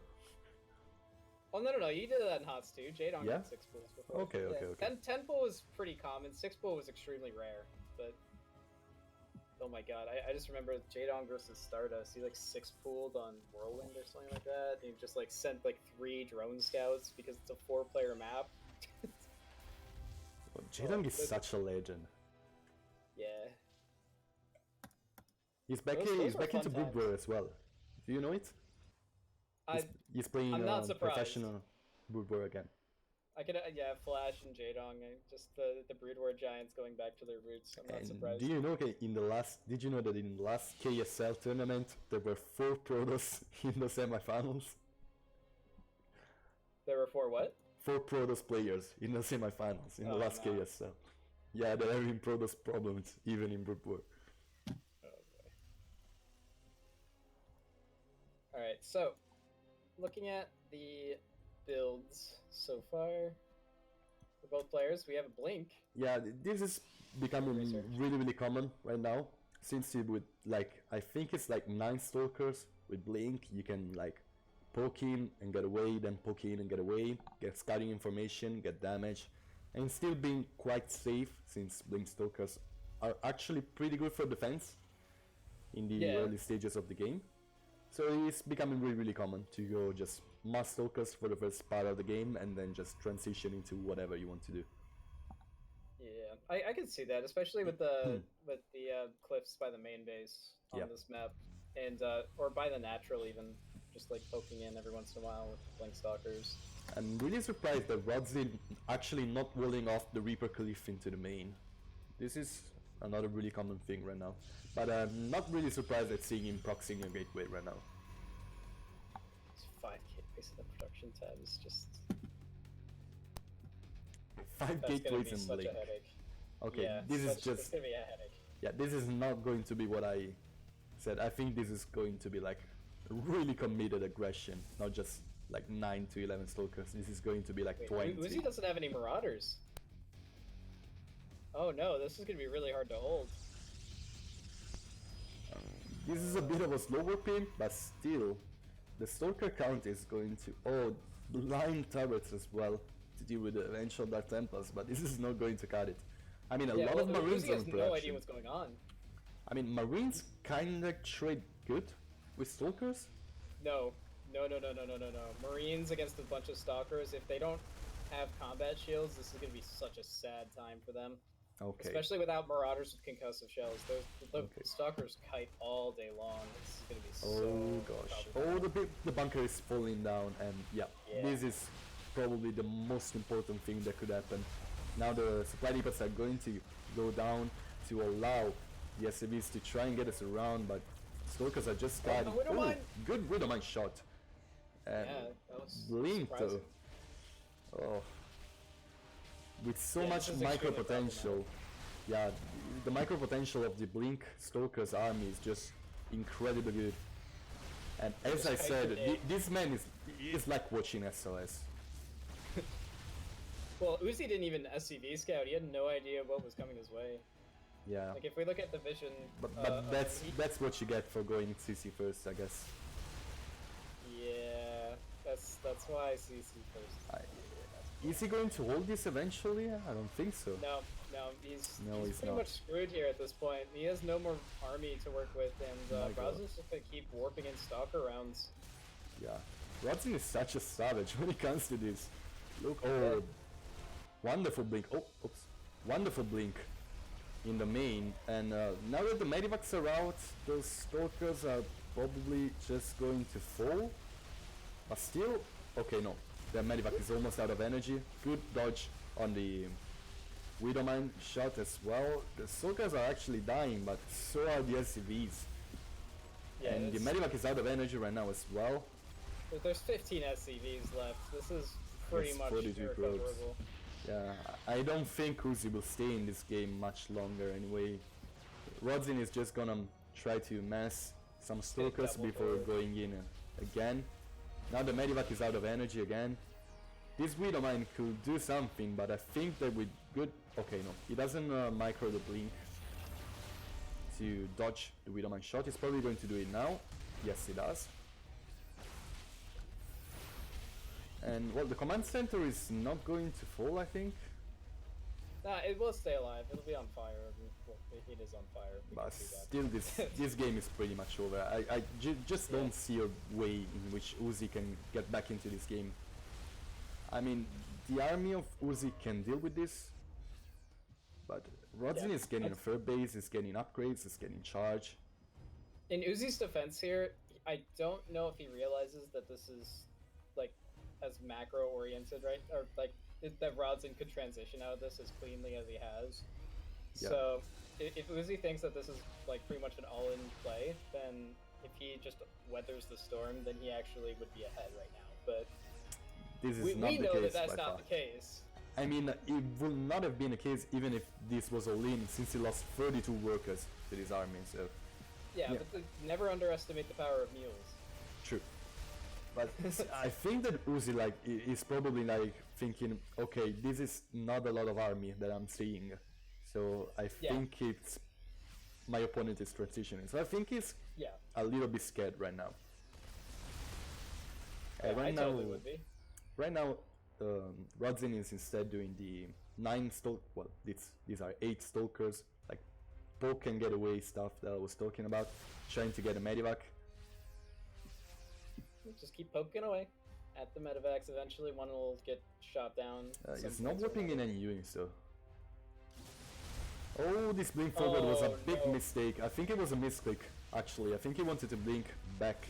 And this is potentially incredibly big. I mean, there are a lot of sentries, a lot of zealots, but the medivac are almost out of energy. One of them actually falls, but still with good micro, the army of Uzi can actually deal with his good force fields. Zealots are dying one after the other. Uzi has bought himself a little bit of breathing room, but well. Yeah, it's 20 workers to 57. I think that as soon as he saw the third Nexus, he knew it was dead. Yeah, the writing's on the wall at that point. Yeah. Wow. So, despite the interesting games, this has been a pretty one-sided best of 7 thus far. Yeah. 3-0 right now. And actually I'm going to take a little bit time of a breather to make another big shout out to one of our other sponsors. I'm talking about GameStop. Well, as you all know, GameStop has always been like close to the players, just providing stuff and services to video game players. But right now, they're actually moving into esports more and more. They're bringing new stuff to the table specifically for esports players. They are now having new features, coaching, and from, of course, some of the most important teams of the world. And, well, actually, you can just go to GameStop's website and you can then learn more about Match Arena, which is another of our great sponsors. Learn more about those teams that are providing coaching and new possibilities for esports players. And just go check it out, since it's also thanks to guys like them that we are able to provide the scene with economic sustenance. So it's really, really good for the scene that even shops like GameStop are actually transitioning into esports gaming scene. Yeah, I'm the Italian guy in Q. Yeah, I'm the Italian guy. GameStop, good. Go love them. Okay. Now it's going to be weird for Uzi. Like, he's down 3-0. Rodzin has been looking absolutely dominant, and who knows? Yeah, he had some struggles in game 1, but eventually he managed to muscle his way through at the very end there. But games 2 and 3 have been pretty much him being in the driver's seat and making everything kind of go his way. It actually, Curie is saying that he couldn't notice the accent with a kappa next to it. Do you think he's being sarcastic? Do you think my Italian accent is so easy to notice? Do you think my Italian accent is so easy to notice? Are you Italian? Yeah. Look, you didn't know. Here, look. I thought you were Swedish. What? What? Swedish? I could have swore you told me you were Swedish before. What? No, I'm not Swedish. Oh my god. Like, not at all. I'm from the other side of Europe. Yeah, that's the wrong part of Europe. Yeah. It's difficult when they're honestly, you sound like you have like a bit of a Dutch accent almost. Yeah, it's kind of hard to tell because you have a bit of most people tell me I sound like a Dutchie. They say I have a you Dutch have accent. You have a deep voice, so it's kind of hard to tell, but through the microphone at least. Yeah, it's not the first time I've been told that I sound like a Dutch. I mean, they I don't probably talk to the many most. Italians on a daily basis. Yeah, so I don't really that's have true a as well. reference. That's probably because I watch like local all day. I think I have a little bit of his accent. Oh no, yeah. That makes sense now. Okay. Was he still taking? It's like I've heard Swedes talk before, and it didn't really match. But I'm like, all right, I guess it's. I mean, well, you know, accents are like really weird thing. I think that Italian people talking English sound a little bit different from me, but I think that also the fact that I'm from Naples, which has a quite unique accent, also like Neapolitan accent is like halfway between Spanish and French. So I guess that when we talk English, it could sound a little bit like Dutch. So. All right.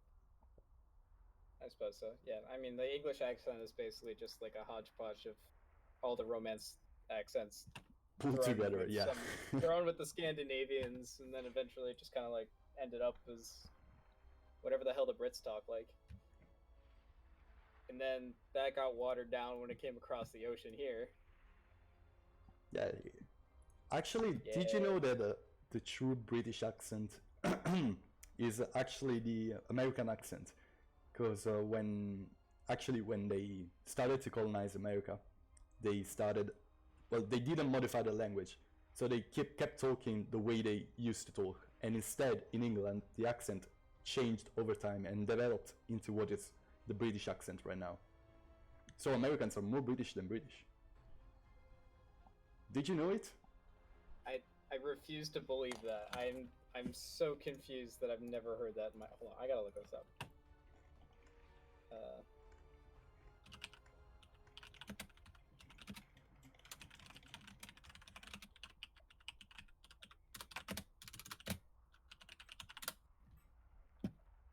Yeah, I think Uzi's taking a break. I mean, he didn't notice us, but I think he's taking a break. I can see it being like quite difficult to handle the pressure of being 3-0 in a best of 7 series. So I think he, of course, is allowed to take like a 5 to 10 minutes break. Yeah, this is also a cultural stream, Q. This is also a Did You Know stream. Also came in contact with foreign languages, those of Native American. Both factors change. You're actually checking it on Wikipedia. Yeah, well, no, this isn't Wikipedia. This is Reader's Digest. But like,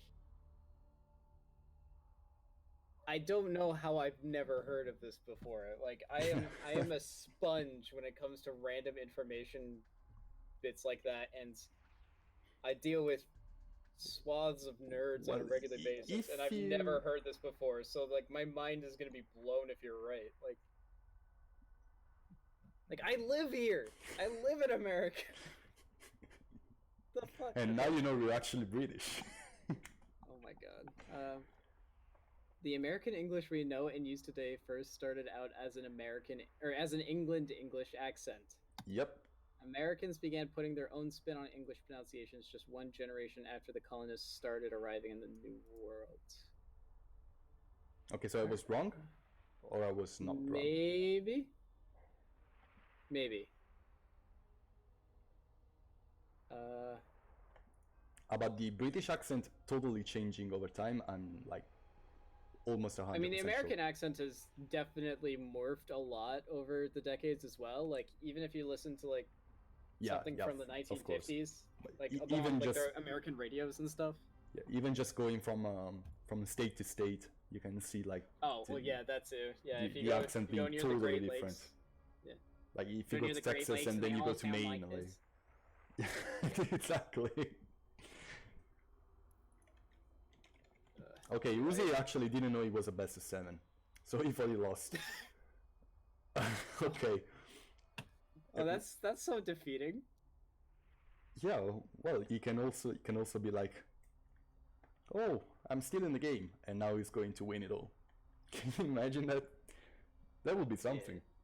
Yeah. Reverse sweeps are pretty rare anyway, so yeah. New Repugnancy is going to be our 4th map. Hello Kaioshin, hello Droptimus. How you doing, guys?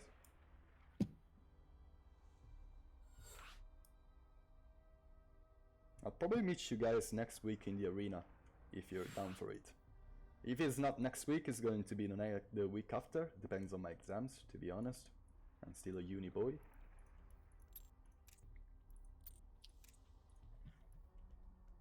I think that, at least according to the articles that I'm reading currently, I think that you're wrong about the British accent. This feels so bad. I was pretty sure about it. Well, look, I mean, I'm still pretty sure about now. the British thing. Like that relieves me because language in England like has developed a lot over the years. I mean, both of them have changed so much. I think that's the true that's the true answer. Well, also you never stop learning. The Native Americans had a heavy influence apparently on our pronunciation. Of course. So Also Indian accent and of course every language from the colonies has influenced the British accent that we know nowadays. And also, if you go like to the northern part of England, they talk in like incomprehensible. Scots, yeah. It's Scots got their own thing going on. I can understand Irish people, but Scots are totally impossible to understand for me. They don't even get started on the Welsh. They just don't make any sense. Yeah, I mean, the Welsh are their own beast. I mean, I think I'm kind of used to Irish and Welsh people because I met a lot of Irish and Welsh people through the years. But Scots, I just never could understand them. They just have that weird accent. It's also funny to, like, it's really funny to hear them talking. But well, let's go into the introductions. Yes. Spawning in the bottom left corner of New Repugnancy is our red Terranese, Uzi Cody, lagging 3-0 in this best of 7 series. And in the top left-hand corner, this is the right New man. Repugnancy. This is the, what? This is the top right corner. Top. Did I say top left? In the top left corner, we have a pit of burning battlecruiser. That battlecruiser is enormous. Oh, okay, wait, no, I'm getting sidetracked. Top right, the 2 o'clock-ish position. He is blue in Protoss and Polish in Brodzin. Yay! There, I did it. I remembered. By the way, I can give a 10 plus to your recover. It was a really good recover from the top left thing. Yes. It's that battlecruiser is really big. Yeah. This just goes to show how like messed up the scaling of units are in game. Have you ever seen the video in which they play with units in real size? I haven't seen the video, but I do know that like I've been told like general dimensions, like SCVs are supposed to be like one of the biggest units. Yeah, exactly. It's just stupid. Yeah. Battlecruisers are like the size of planets, and yet. Yeah, like... and also like bullets are supposed to be like really big, and of course like the building stuff is really weird. Like gateway are supposed to be really small, while nexus are supposed to be like gigantic. Yeah, because they're like entire temples and stuff. So. And also mutas are supposed to be quite bigger. While the Marines, of course, and Zerglings are supposed to be way smaller. And also the funnest thing of them all, in that video they actually showed the dimensions of a Leviathan. It was so big. Like it lagged the whole map. It sounds horrifying. Yeah, the Leviathan is supposed to be as good as as big as Moon. So. Oh my god. Yeah. Okay, so. Glaives is a choice of Rodzin. Oh boy. And this is pretty early Glaives as well. Like he didn't like lose time. He didn't even make a Stargate, so he's straight on Warp Prism. Yeah, this is 3-gate Robo. It's looking like, or he might add 2 extra gateways as well. But yeah, I think with the Prism, now with the Prism is of course mandatory to support the reinforcements, and actually another gateway as well. These are ever since game 1, Rodzin's just been like punishing the hell. Oh, he's adding another gateway too. Yeah. All right. Those are going to be 7 gateways right now. Yes. That's a lot. And that Artosis pylon, it really unsettles me. Like imagine a drop over here and kills this pylon. Oh gosh. Artosis would be proud. Yeah, definitely. Yeah, that pylon solves the problem. Yeah. Yeah. I think like, Rodzin was looking at it. Rodzin was looking at it like, there's something off with this. It's just like when somebody asks, it's like, is there anything that looks differently about me? It's like they have glasses, and you're like, did you get a haircut? Yeah, it's like one of those things. It's that. Anyway, here comes the pressure with those adepts. A lot of Marines out, no more Rhodos, bunkers, no Medivac. That Widowmine actually got a free adept, which, I mean, it's something. The blow a little. Okay, actually the Marines are not focusing the Warp Prism. Oh no. I'm not really liking it. If he focused the Warp Prism, it would have been much better. Stim isn't done either. There's nothing. Oh gosh. Not ready for this at all. Oh god. Oh god, yeah. Marines are clashing in, workers are clashing in. I mean, all the adepts are now in the natural, which is just so demoralizing. I think it's better for Rodzin in a way since he has the for Uzi in a way since he has the high ground, but now more and more are going to get worked in from the Warp Prism, and as long as the Warp Prism is alive, there's no way of coming back of it for Uzi. And Rodzin is getting a 4-0 victory in his best of 7 finals. Look at him, so dominant. Neeb would be very proud. Gosh, this guy is so good at StarCraft. Just abusing the hell out of adepts.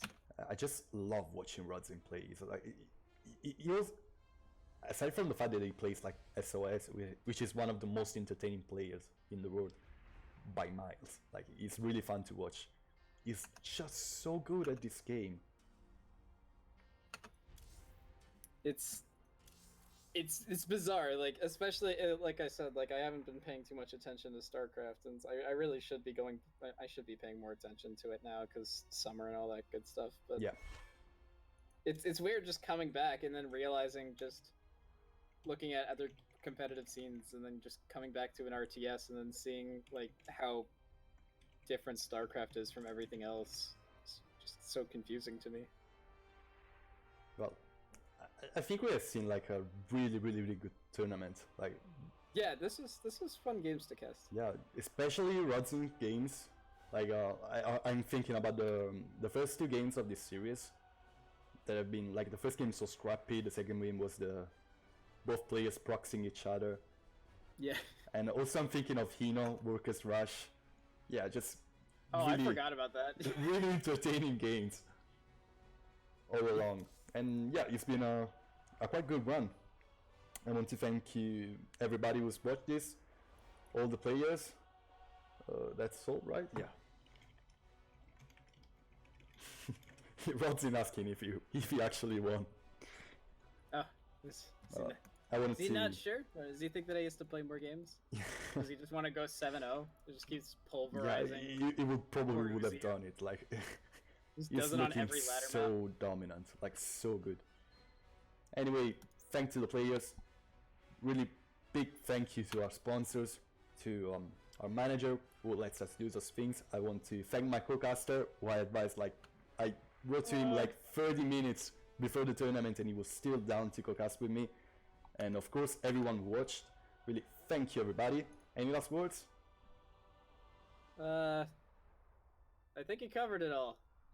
Well, I'm too tired, man. I've been up for way too long. Well, all right. Then let's go to sleep, Thank man. you everybody for watching. It was great. We had cool games. We had fun together, and it was all great. Thank you guys. See you next month with the 5th edition of the Alpha Scrims, and probably next week or couple weeks for the Alpha X Arena. And meanwhile, subscribe to the channel, make sure to follow us. We have a lot of team leagues, tournaments, pro players, a lot of stuff happening on this channel. Of course, you can also find our Discord channel if you want to join the team, and just have fun with StarCraft, everybody.